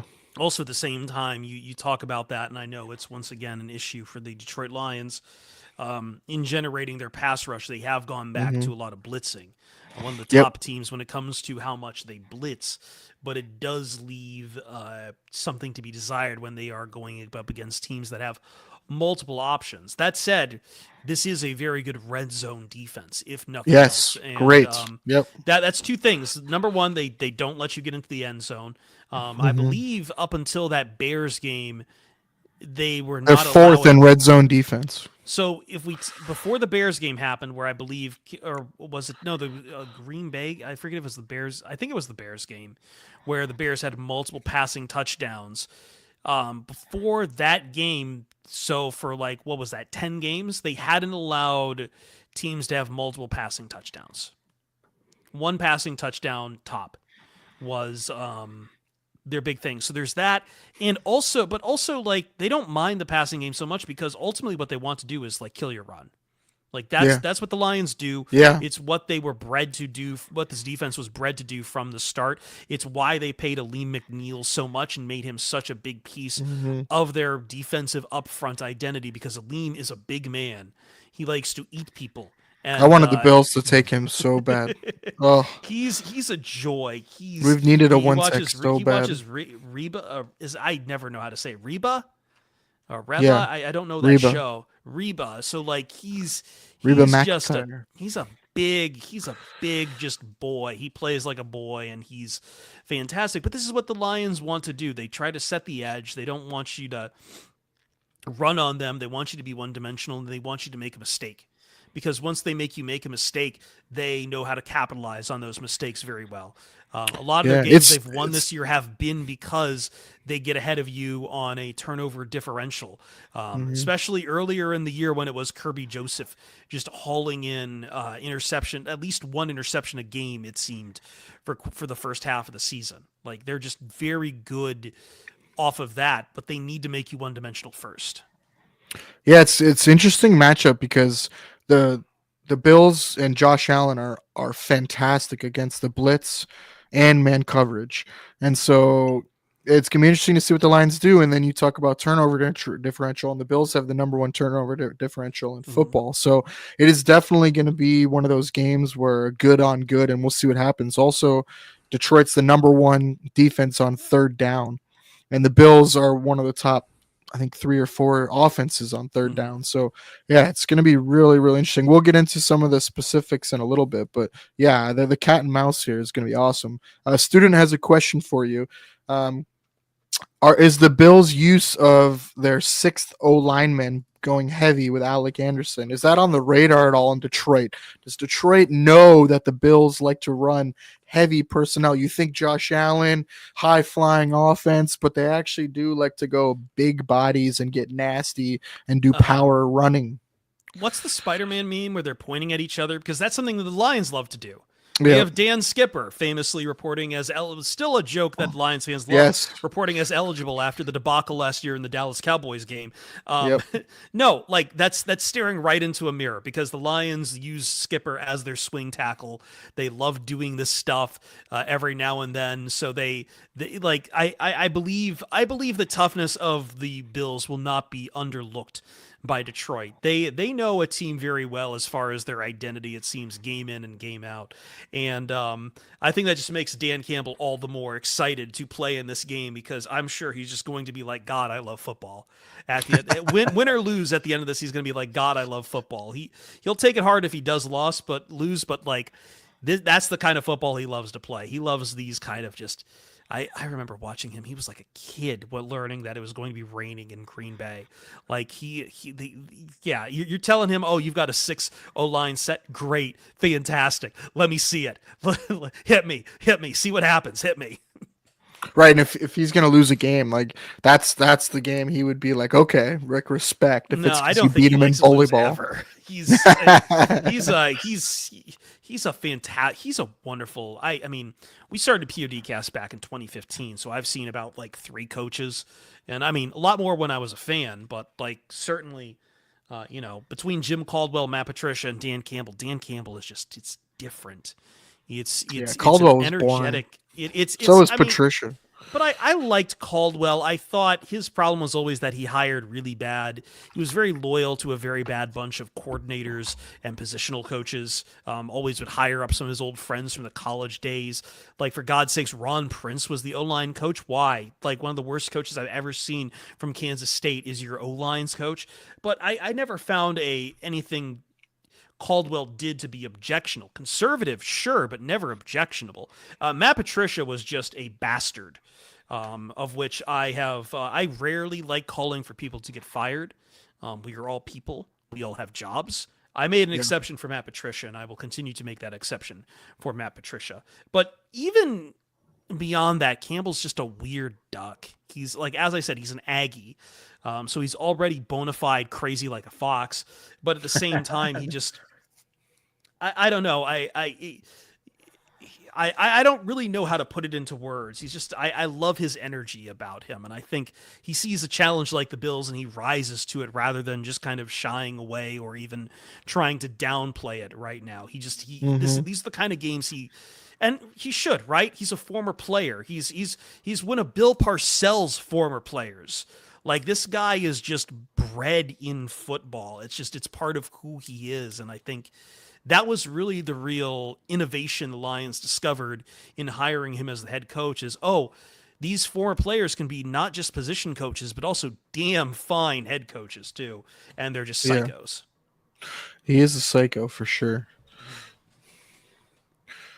Matt Patricia is a rarity. Has coached both sides of the ball. Graduate of Rensselaer. I don't even know how to say that. Rensselaer Polytechnic Institute. I'm familiar with it. I don't like talking about Patricia for several reasons. Mostly off the field stuff, but he comes off as a creep. just as a joyless person. Like, there's so many great players I wish I could say were still Detroit Lions, like Quandre Diggs and Darius Slay, who are not Detroit Lions because of Matt Patricia, because he just could not handle their person. Quandre Diggs is the one that really hurts. I believe the Lions saw him again at for the Seahawks game, and I'm just like, God, what could have been? Mm-hmm. We still had you as the slot, as the nickel safety. It kills me. Well, might be a better topic then. How important is the 1 seed for this Lions squad, do you think? Obviously, staying indoors was a storyline, but I don't know how important that is with this. How important is that now with this tougher mentality, the running the ball, being able to stop the run? How important is the 1 seed, do you think? I think it's important in the sense that they would like that time to maybe see what kind of health they can finagle in there. Certainly, they are a team that is not going to take a week off ever for any reason. So I don't even think the 1 seed even matters to them. They just want to beat everyone on their schedule. There's never a game they overlook. There's never a game that they think is too big for them. But also, I think that this Lions team has proved they can go anywhere. They will have the fan base travel with them anywhere, and they will play anywhere. I know they play in a dome, and dome teams get this kind of, attitude about them, but I'll just have to point to that Packers game. Between the two teams in the elements in Green Bay, the Detroit Lions were the better elements football team, whereas the Packers were fumbling the ball every time on their on a bunch of handoffs. Like, they were more made for the elements than the Packers were. They practice outdoor in Allen Park in Detroit. Certainly they have a lot of, they're not one of these teams that you can call a dome team. They have the toughness to play anywhere they want. So I'm not worried for them if they fall in. I think it was more like the storyline from Goff, as far as national perspective. Sure, but I always found that was unfair of Goff. Like, I've always found it unfair, this idea that he's what's he going to be with expectations? What's he going to be with, the spotlight on? Well, let me tell you, he's won 2 playoff games. No quarterback can say the same for at least 30 years. And he was incredibly efficient for a very good part of the year. And, oh, by the way, the game that supposedly killed his MVP hopes was a game with 5 turnovers, which he still won that game. He still won. That wasn't just the Lions running the ball to get away from Jared Goff. Jared Goff was still making big time throws to Amon-Ra St. Brown in that game. Like, you want to talk about a mentally tough dude, is someone like Jared Goff. He's a little weird sometimes. For sure. I know that people have this idea of him being California and a little bit goofy and weird. There's that line from the Rams Hard Knocks about the sun. But I compare him a lot to a really good MLB pitcher, in that, they will make a mistake every now and then, but they immediately know how to correct that. They know how to get that mistake out of their brain. It doesn't hamper their game, and they just come right back in and just, goes right back to town. I believe he had a pick in the Packers game, and it just did not faze him at all. All right, well, let's get into the trenches a little bit. Detroit defense is 20th with 31 sacks. They're 21st, though, in pass rush win rate on the D-line. They're 15th, though, in run stop win rate. And then going against the Bills offense, which is the least sacked team in football, giving up 1 sack per game. A lot of that is Josh Allen's elusiveness, though. They are 6th in pass block win rate, and they're 20th in run block win rate.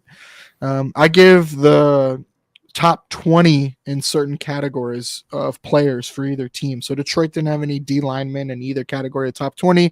No surprise with all the injuries, right, and rotation. Bills offense, though, their left tackle, Deion Dawkins, is 8th in pass block win rate. Their center, Connor McGovern, is 18th in pass block win rate. And then their left guard, David Edwards, is 10th in interior O-line run block win rate. Where do you see the matchup there for the Lions in this game? Lions D against Bills offense. Well, it's a little bit of an unknown just because we're still seeing Zadarius Smith getting up to speed after his trade from Cleveland. I believe he started to produce some sacks late into this. Aleem McNeil can have a nice sack game every now and then. I believe he went off like way earlier in the year against the Cowboys. But that's not really his role, is to be a someone who beats you with pressure up the middle to get a sack. Although DJ Reader's kind of like getting a little bit of that right now when he can stay healthy. I think for the most part in this game, is if you don't get that disruption up the middle like I talked about, or if Darius Smith isn't coming along, I think he will have a mostly clean pocket to work with, and I think that's perfectly fine for the Lions. They'd rather not get burned by someone who's going to turn around and start running on them. They've had 3 games against elusive quarterbacks between Anthony Richardson, Caleb Williams, and Jordan Love. So they've had a little bit of time to practice and kind of like, get their druthers about them for it. But I don't think that's where the main matchup is for that. Like, they might get a sack maybe in this game, but I do not think like there's going to be this much disruption to the pocket. Yeah, I think it's more going to be, stopping the run. If you let the Bills and run, stopping big plays, that's kind of what they do. Yeah, if you let the Bills run early, it's a tough slate. All right, we'll switch it up then and go to the Detroit offense versus the Buffalo defense in the trenches. So Detroit offense is 8th in allowing sacks. They allow the 8th least at 1.9 per game. They are 10th in pass block win rate and 13th in run block win rate. Taylor Decker, the left tackle who's back this game, is 10th in pass block win rate. And Penei Sewell, the right tackle, is 15th in pass block win rate. Kevin Zeitler is 16th in pass block win rate as well. The Bills defense is 22nd with 29 sacks. They generate a lot more pressure than they do actual finish sacks. They are 15th in pass rush win rate and 12th in run stop win rate. Ed Oliver is 15th among defensive tackles in pass rush win rate. Where do you see a strength there or weakness that you are either excited about or concerned about? Well, I think the one thing I've noticed from Jared Goff, when to give him a little bit of credit to this, I believe it was, and I don't remember when he started doing this. I want to say it was around the bye. It might have been the Houston game, though. He started to realize how to really roll out of the pocket and extend plays. And I think he's found a great weapon in someone like Tim Patrick to really do that, who comes on these comeback routes and just really has been sensational for the Lions, especially the last 2-3 games. I believe he had a multi-touchdown game against the Green Bay Packers as well, which is like, this is a man who hadn't had a touchdown since 2021. And just the Lions have kind of put him in a role they used to have Josh Reynolds in before Josh Reynolds went to the Denver Broncos. I'll be straight. I think this is one of the better offensive lines in the National Football League right now, mostly in keeping Jared Goff clean. Zeitler's been a bit up and down, and Taylor Decker's been kind of, but those are kind of the places that Jared Goff's running away from now. The big thing is that Penei Sewell. And Penei Sewell, like, it's more than just he's their right tackle. Penei Sewell is a weapon for the Detroit Lions, both in the pass game and especially in the run game. They design plays for Penei Sewell. And what I mean by that is not that, not like that, just that, oh, haha, we're going to give Penei Sewell the ball, which they did one time because Mhm. they really wanted Penei to have a touchdown. What He I got mean is that sacked. he did, and He's was been trying. sacked more times than he's given up sacks, which is crazy stat. That is a He crazy did not stat. want to get sacked too. He was trying to get to Yeah. the he was trying to get out of bounds, and everyone was trying to take him down. No, what I mean is that Penei Sewell, like, they know they can run to the side of Penei Sewell, and he's going to just open up everything. He's going to Mhm. not just set a corner, he's going to hold a corner. He's going to he's just going to not only defeat the edge that he's assigned, he's then going to just command space as that offense marches along behind them. He is a bulldozer, and they use him for that purpose.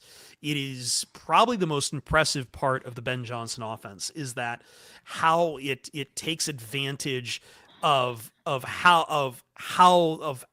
the strengths of some of their O line. Like, as I mentioned before, they like using a 6 tight end set. They Mhm. do not mind throwing to Dan Skipper and making sure that he is eligible as well. They see the offensive line not just as protection for the quarterback, but as where everything starts for their offense. And Penei Sewell is that biggest weapon. Besides that, Frank Ragnow is a dog at center. He Mhm. is probably one of my favorite centers I've watched play football. He is cerebral. He is very good at commanding and taking pressure that's supposed to come up the middle and negating it. Those are the two I look to more than anyone else. And I do have to shout out Graham Glasgow because he's a nice guy. We've had him on our show a few times. He's kind of came from just being kind of a backup guy to, once Jonah Jackson left last year, taking over as his own. And I believe he grades out very well in some Pro Football Focus grades as a left guard. So, like, but no, Panay is on a different level though. Absolutely a different level.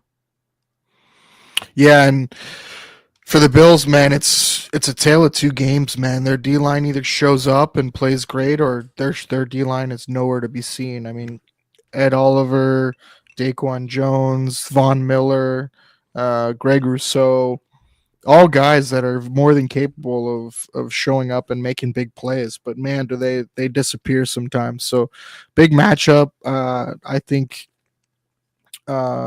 this could make or break the game. I think if Detroit just dominates the Bills D line, I don't see how the Bills stop the Detroit offense. So definitely something to watch. And we'll see. Last week the Bills D line did not show up. They did not have a good game. So I think that this could be a game where Detroit and Montgomery and Gibbs just do whatever they want. The big thing is how are your linebackers look? I would say is kind of the big question when facing the Detroit Lions, because they create a lot of chaos up the middle. Between their tight ends, and I know this is a down year for Sam Laporta. Anyone's going to have a down year after you do things that haven't been done Right. since Mike Ditka was a rookie in Yeah. this league. But also, like, they're using Jamison Williams in crossing routes. They're Amon-Ra St. Brown is Amon-Ra St. Brown. Everyone knows his name at this point. And yeah, he's not going to be the impressive take the top off guy like a Jamar Chase or a Justin Jefferson, but I firmly believe he's a top 5 wide receiver in this league just because of how For much sure. he does. And I haven't even talked about what St. Brown does as a run blocker too. He is that offense. I feel like though, like Yeah. he without him, that offense is completely different. I don't think it can I- function the way it does. Like I he is kind- that offense. I kind of disagree a little bit just because there's been a couple games. I believe the Packers really shut him out. But Yeah. now the Lions have shown you, like, yeah, no, if St. Brown's going to have a down game, like, we've got But it's not James- so much for me his production. It's where they use him, how they move him around, what he Yes. makes the defense have to do to defend him, and Yes. which opens up so much for everything else. Even in the run game, where you can line him up and then he's a good blocker, and just I feel like that's where you can't just easily replace him. And even a guy you mentioned like Tim Patrick is another unsung guy who you can line him up in line. He can block. do the dirty things. I think those are unsung guys. This is kind of the crazy thing. All of the Lions wide receivers kind of do that too, because even Jameson Yeah. Williams will throw a run block as well. Like, again, the big part of this is that everyone does their job, no matter what it is. Every part of this offense, it's not just a smoke and misdirection. Like, when they're setting up to run, the entire team is part of that run. And that is what has made them so impressive. And it's very impressive that they have two running backs deep. Either one could be an RB1, but because of how they share that load and when they take the time off to go pass heavy to try to give some breathing room to them, it keeps them fresh throughout the entire game. Which then, if the score is going in their favor, then they can lean on David Montgomery to just ice a game. Yeah, or for sure. Or do insane stuff like they did against the Green Bay Packers and run on a fourth down to make sure they're not going to get the ball back and kick a winning field goal. I think where Ben Johnson gets in trouble is where he gets too cute and gets away from the run. Yes. I think when he sticks to the run, it's Detroit's unbeatable. There's some run plays too where it's mostly the delayed stuff. I think he gets into trouble. I believe the fourth down they got stopped by the Packers was kind of a delayed toss to Jahmyr Gibbs, and the Packers were biting down on the run every play. They came into that game not wanting the Lions to run the ball. And for about half the game, they succeeded, I would say. But there are some times where Ben Johnson will get a little bit too cute. But it's usually you can see it coming, and then everyone afterwards like, oh, that was a terrible play. Why was that in the playbook? And you just kind of have to just like, oh, whatever. Yeah, and I think something to talk about for this game is personnel wise. Babich, the Bills defensive coordinator, said Ben Johnson's the hardest offensive coordinator he's had to go against, and I think for the reason for that is how multiple they are with their personnel and how they move guys all around. Well, the Bills are a nickel defense. They run nickel 98% of the time. Like, they do not want to get into base defense. They don't have a base defense. Essentially, they'll run dime in passing situations. They don't go to base. They don't run three linebackers. They don't want to get heavy personnel. A lot of that is because their nickel corner, Taron Johnson's all pro. He's phenomenal, very good against the run. And so they don't want to get him off the field. But, when teams go heavy, it's a problem. Like, Baltimore ate them up when they went heavy and did a lot of stuff. Also, the Bills defense is a penetration style defense. They want to get in the backfield and cause negative plays to get you into passing situations. And so that's where they get gashed in the run game, is because they are playing light in the box, and they will give up some. You asked about the linebackers, and the Bills have two great linebackers. Their middle linebacker, Terrell Bernard, last year was all pro caliber. This year he's been very good, but they're lighter. And the other one is Matt Milano, their off-ball linebacker, and he's just coming back after missing pretty much a year and a half. This will be his third game back, and he's phenomenal when he's healthy. He's all pro caliber as well, but he's just coming back, and so his timing's a little off. He's been out-gapped a little bit. They're both haven't been getting off blocks super well.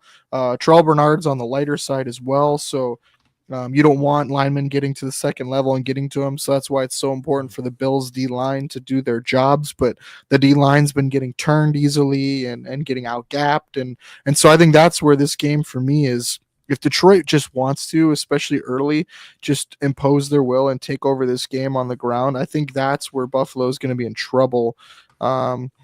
If Detroit messes around a little bit and wants to get cute and wants to throw the ball around and lets Buffalo get going on offense, that's where I think Buffalo has a chance. But, man, Detroit could literally just get in there and just pound the rock and just grind out long drives. I don't think the Bills are going to be able to stop them. And then once you start putting up points, once you start putting up points and the Bills are chasing, it's going to be like that all game. We've seen it multiple times this year for the Bills. And I know it's been a bad year for kickers around the league, but Jake Bates, who earlier this year was in the United Football League, which is the I still accidentally call the XFL every now and then, even though he the merged league. Well, I don't know why I call it XFL, because he played for the Michigan Panthers, who were in the USFL, because they were revived, which was a revived franchise from the 80s.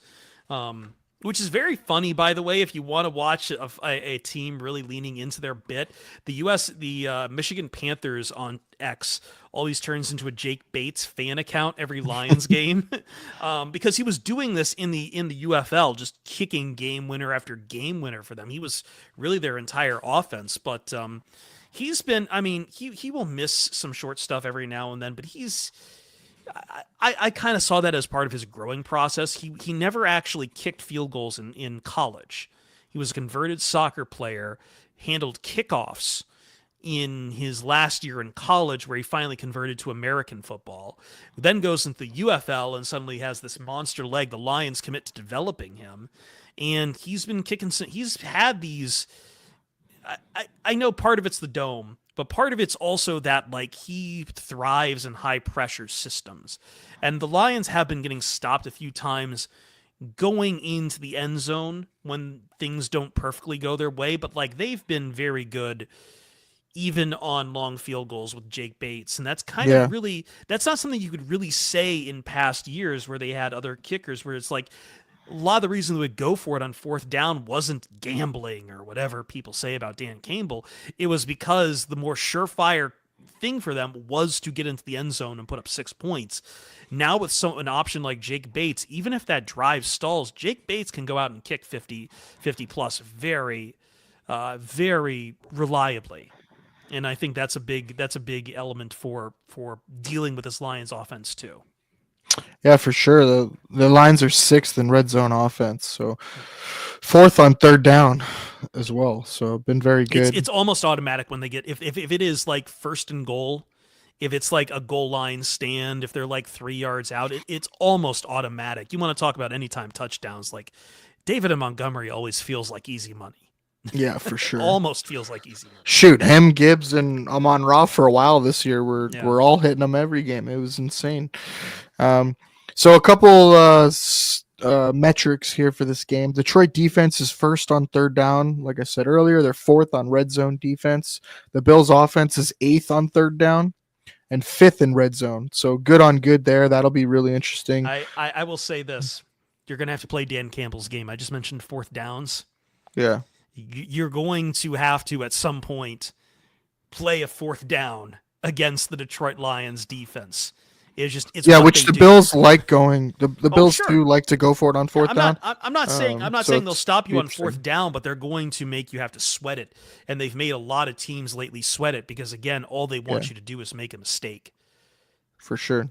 Yeah, the Detroit defense is second on fourth downs. So we'll see. I think the Bills offense, I want to say, was up there, but they might have got stopped.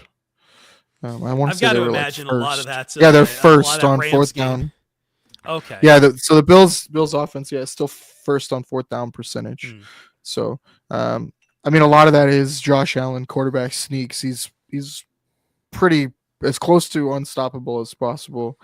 With the snow plows instead of the Philly push or whatever you want to call it. Which, to be honest, is not something I think the Lions have had to deal with too much of. I want to say I don't even think Anthony Richardson really had many options on that. They haven't played those kind of QB sneak, brotherly shove, tush push, whatever you want to call it, kind of situations. I'm sure they practice it quite a bit because it is all the rage in the NFL. But right, it's hard to replicate it. I was going to say of the teams on there who they've played, I don't know of many who do it. Yeah, for sure. I mean, you need a unicorn at quarterback, right? Like Hurts and Josh Allen are pretty close to that, right? Yeah. So, I think it's going to be interesting for those. You know, I think situationally, I think it's going to be huge. Yeah, like which team slips up in third down and fourth down, and man, the Bills' defense has not been good on third down. They can't get off the field. They're 26th now on third down. The Rams at one point were like 80% on third downs against the Bills. The Bills are 16th in red zone now. They were top 10, but the last 2 weeks have not been good. So. I think this game is going to be, can the Bills get a stop against the Detroit offense? And then conversely, can the Detroit defense get a stop or two against the Bills offense? And who makes the mistakes? Yeah, again, this is kind of the the game the Lions have been playing all year is who blinks first. Right. And Dan Campbell's got a knife, and he's keeping it really close to his thumb right now, and just really making you worried. So, Here's a random question for you. yeah. Who does this game mean more for, if you had to guess? I think every game I hate to cop out of this question a little bit because ultimately I think this game means a lot for both teams. I think I would say it probably means a little bit more for the Lions just because they are gunning for the 1 seed, whereas the Bills have this division on ice already here in December. But I mean, it's like you're not going to catch the Chiefs at this point unless something really bad happens down the stretch here.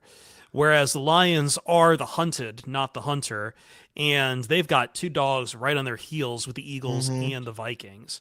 That said, the Lions have never really shied away from any moment presented to them so far. And I don't even think that Dan Campbell even knows where they are in the standings, and he refuses to look. He just wants to win every game. That's the kind of guy he is. It's hard to put into words, but this definitely feels like a team that is impervious to the noise around them, even at the best of times. Yeah, I mean, it shows it with all the adversity they've had to face this year. So, all right, we'll get into. Do you have anything else for skill positions or things to watch for matchup wise? No. I know we're kind of winding down to the end of it here, so I'm just going to grab my cat real quick because I have promised that to your chat that they should. Yes. We'll get into a little player props then. Started off with a couple of mine. I just don't see how Amon-Ra. That is a big cat. That is a large, fantastic, healthy looking cat. That is. If you just saw his head, you wouldn't think it was that big of a cat, and then you see the body. And I grabbed him while he was eating food too, so he's not going to hold here very long. So just get a good look at Ruby, everyone. Not super surprising. That is thick. He would definitely be on the defensive line there. I think maybe 110. Yeah, he could play nose tackle. Yeah, for sure. So for me, Amon-Ra over 67.5. I don't see how he doesn't get over that. The way they move him all around, he's going to find space in zone. The Bills run a lot of zone coverage, and I think he's going to find space in that. And I think they're going to want to get him the ball. So Amon-Ra over 67.5 is my first player prop. Do you have one you want to talk about? No, I'm just going to go once again to that anytime touchdown for David Montgomery. It's the Perfect. one that always feels like it's just very easy money on it, but we still don't have legal sports gambling out here in California, so I'm kind of like, yeah, that's tough. Which is no, I mean it's which fine. If you were in Michigan, yeah, I've look, we all as part of our industry have to accept sports gambling. I don't know if I really like it at the end of the day. I work with a lot of guys who are, so at Fox Sports Radio, I work with one of our pregame shows, and I've come to, over 5 years working here, really come to appreciate some very sharp minds in football gambling, especially Bill Krakenberger, Steve Fezzik, and Jared Smith. Who are all fantastic. Mackenzie Rivers as well, who I believe does some work for pregame. These are all guys who I've known very, very well, and I think a couple of them owe me steak dinners for one reason or another. But either way, I kind of understand my limitations as someone who is not living day in and day out as a gambler. And I believe a lot of people really convince themselves they know a lot more on gambling. And I believe it was Arif Hassan who is, I always appreciate his work, was talking about just kind of the effects so far of sports gambling. And it's something where I'll put in a bet every now and then. I enjoy doing it, but I just don't, I'm not up on it like I know some other people are in this day and age. It's not something I have a terrible interest in. Well, it's better to be honest that way than to just throw random stuff out there, right? So yeah. Spin with the Bills tied first turnover differential. Yep, we talked about that. Third in takeaways, second in giveaways, second least. Lions seventh in turnover differential, seventh in takeaways, eighth least in giveaways. So I was going to say, I'm curious how much that stat changes if you take the Texans game out of it for the Detroit Lions. Right. Yeah, well. five interceptions will do that. That'll sure. stunt a stat to be sure. To wrap up the player props, I got Josh Allen over 38.5 rushing yards. I don't see how he doesn't run in this game if the Bills want to have a chance. I think he's going to be on the move and run. I also have him for anytime touchdown of plus 120. He's been pretty automatic with that lately, and anytime I can get him plus money, I'll take it. All right. Well, blueprint to victory. You're the guest, so do you want to go first with the the Lions blueprint to victory? Just do what you're doing, baby. That's really all it is to the Lions. They've shown everyone through a lot of games. The Lions have had their share of prime time, and every time they've been up there, they've kind of shown you their blueprint very easily, which is they're going to run the ball. They're going to let Jared Goff get into a tempo. They're going to try to get the ball out to Amon-Ra St. Brown and to Sam Laporta. Sam Laporta, who's finally getting introduced a little bit more into this offense this year with some touchdowns, which I know people have kind of complained to me about before. They're going to use their offensive line as a weapon. For them on defense, the big thing for them is just holding the line.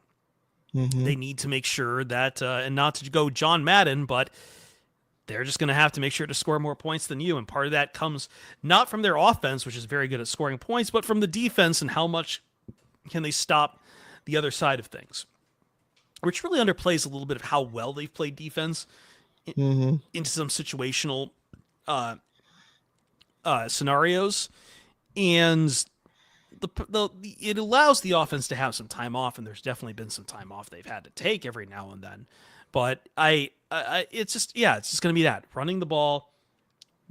Don't let up red zone threats, and trust in what Jared Goff can run for this team. If Jared Goff can identify what coverages he's dealing with, it's usually he's very good at it. I don't think people give him enough credit for that. Remember when when they went to Minnesota, everyone was still raving about what Brian Flores was doing to quarterbacks, putting them in headlocks, and Jared Goff dissected that. I remember talking with him after the Chargers game last year and how he knew they had the wrong personnel in and audibled out of something that turned into a long rushing touchdown, I believe, in that game.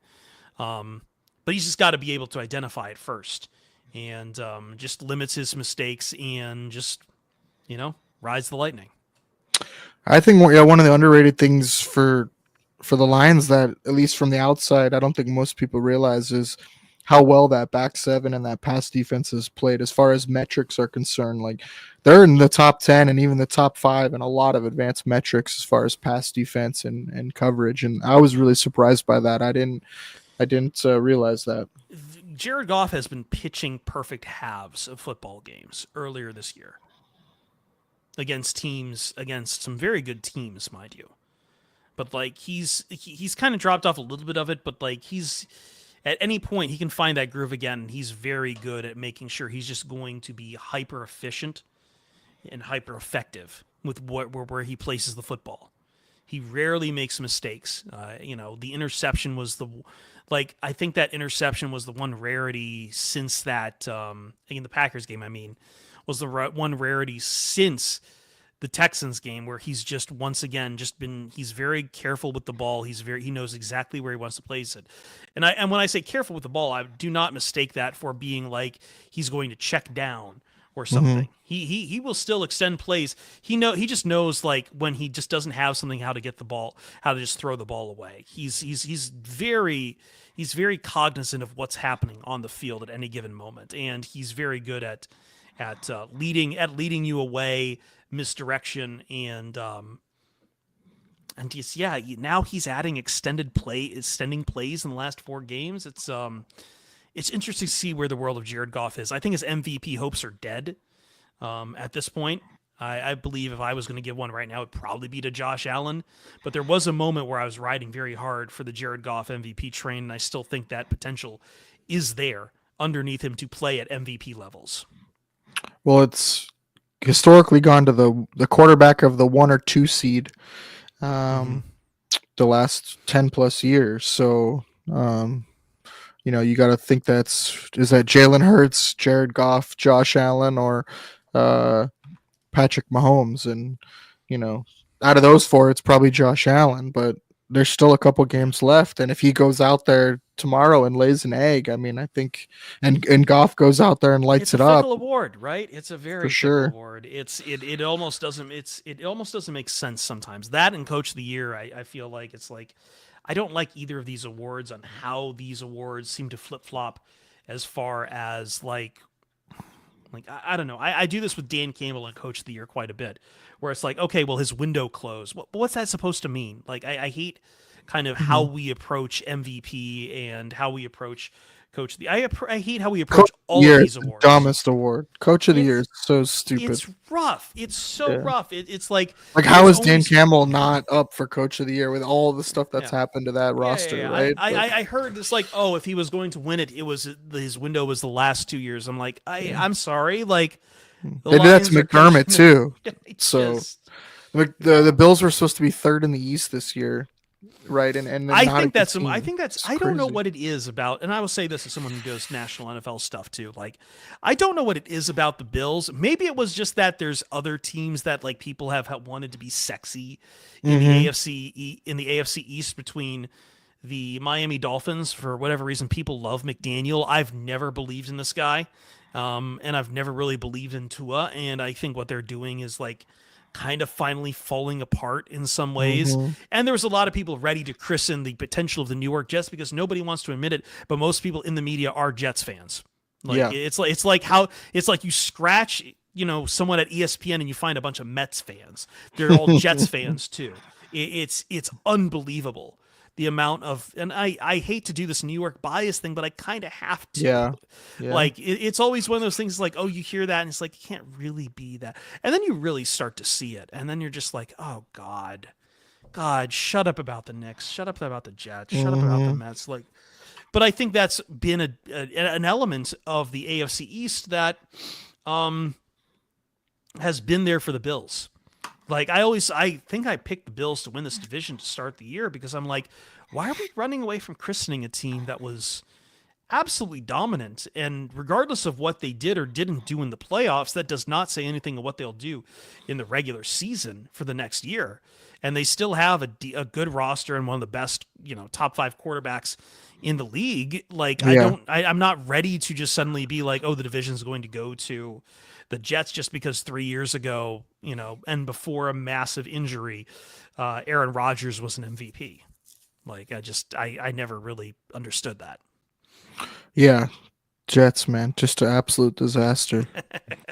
Do passing touchdowns count as anytime touchdowns? No, it's only receiving and rushing touchdowns that count as anytime Yeah. touchdowns.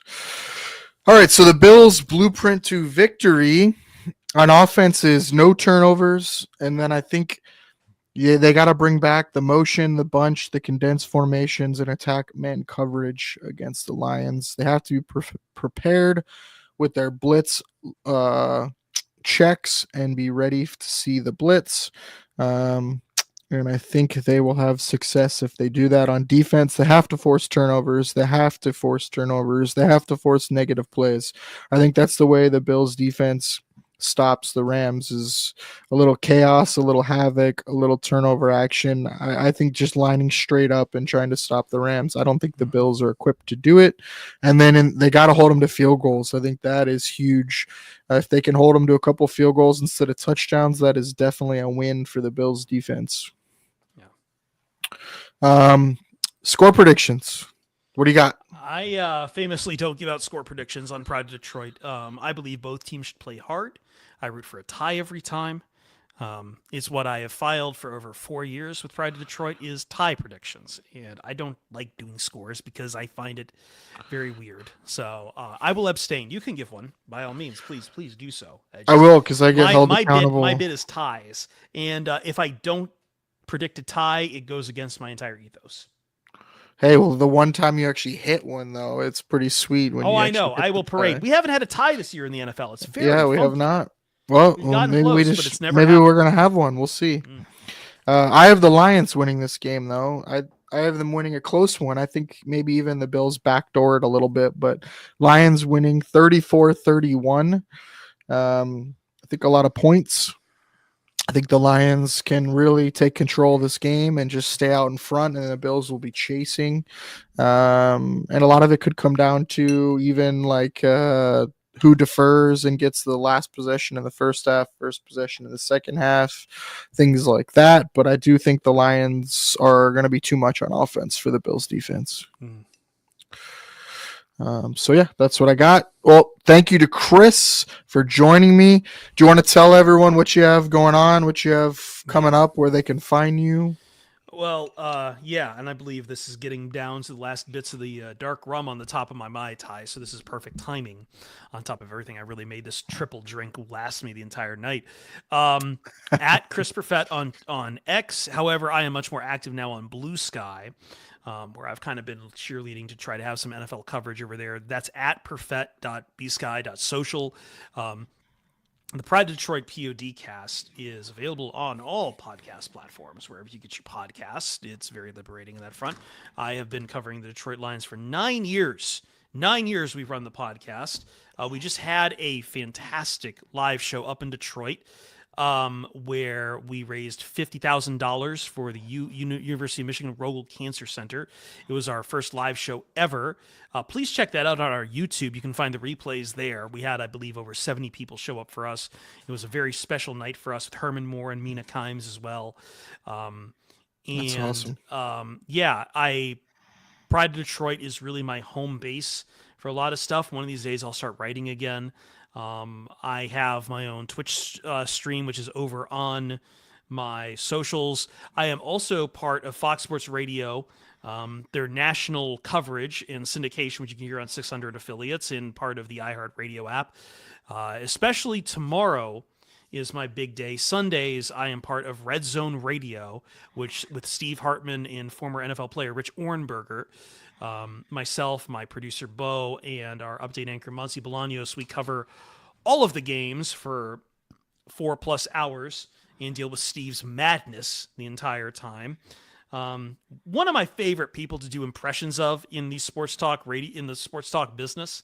He's just got a fantastic voice, but that's kind of been my love and care, even though I work a lot of shows across there. And I'm sometimes an update anchor for Fox Sports Radio as well. So Pride of Detroit and Fox Sports Radio are my two haunts. And coming soon at some point, I'm launching a new project, but I don't really have any details to share on that right now. But as always, I love coming on these kind of shows. I never say no to one of these kind of things because this as best as anyone.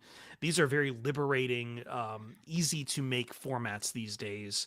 I've been a big champion of the podcasting world for a very long time. I ran a college football podcast even before that, and I really believe in people making their own content because it is it's fun. It's very fun, and you never know who you're going to meet along the way. It's therapeutic as well, I think, too. Very fair. They're very therapeutic. I think we as a people in America have lost sight of the idea of hobbies sometimes. And as much as this stuff isn't a hobby, it becomes a second job sometimes. It's still nice to have them. I've made half a career out of this and my hobby, I would say, is maybe playing Dungeons and Dragons. But there's definitely there is rewards to be found, and if nothing else, the power of a community is very strong, and seeing your audience interacting with you is very what's the word I'm looking for as the rum is hitting my head. It's very fulfilling. Definitely, I would definitely agree with that. I've enjoyed it. It's a nice passion project. Ruby, did you not cover the shit? Sorry, I'm going to censor myself in this case. As I said, the rum's hitting my head, and I just almost yell at my cat for taking a shit in the box and not covering it. So I'm going to go because I can smell it. Perfect.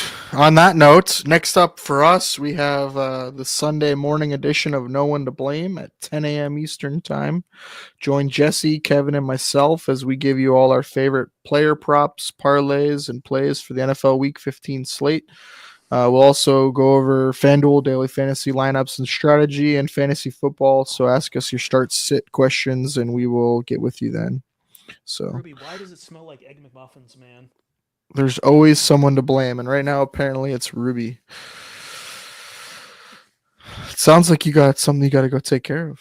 I do. All right. Well, thanks for joining me. I really appreciate it. Of course, anytime. Thank you. All right. Thanks, Chris. All right. So join us tomorrow morning for No One to Blame. Spin says there's always someone to blame, but on that show, there's no one to blame. Um, immediately following the Bills Lions game, join us for the Dew Champions post game show. It'll be on all Dew Champions social media, YouTube page. We'll give you instant reaction and breakdown, key moments from the game. Feel free to comment. Sometimes we have the call in live show, so definitely call in and talk to us live. I'd like to thank our show sponsor again, Happy Holiday and Mackenzie Tree Farms, for supporting us. Please remember this holiday season to buy a real Christmas tree grown here in the USA. Just blame the host when all else fails. Yeah, sometimes that works. We're usually always the butt of the blame, but that's why they named the show No One to Blame. Thank you, everyone, for tuning in. Please join me next Saturday night at 9 p.m. Eastern Time for the next episode of the Buffalo Blueprint. I will be joined by a New England Patriots guest as we break down the Week 16 home game against the Patriots. Please like and subscribe on YouTube, Twitter, and Instagram at Dew Champions, and myself at Jake FB Data. And again, come join us tomorrow morning, man. 10 a.m. Eastern Time. We have a really good time. Like, we'll take all your questions as fantasy football playoffs start. Come ask us your tough start sits, injury news. We'll go over that, and then we'll give you all our favorite plays for the day. We have a really fun time in there. So come check us out tomorrow morning, 10 a.m. And thanks again, everyone, for joining us. We are out.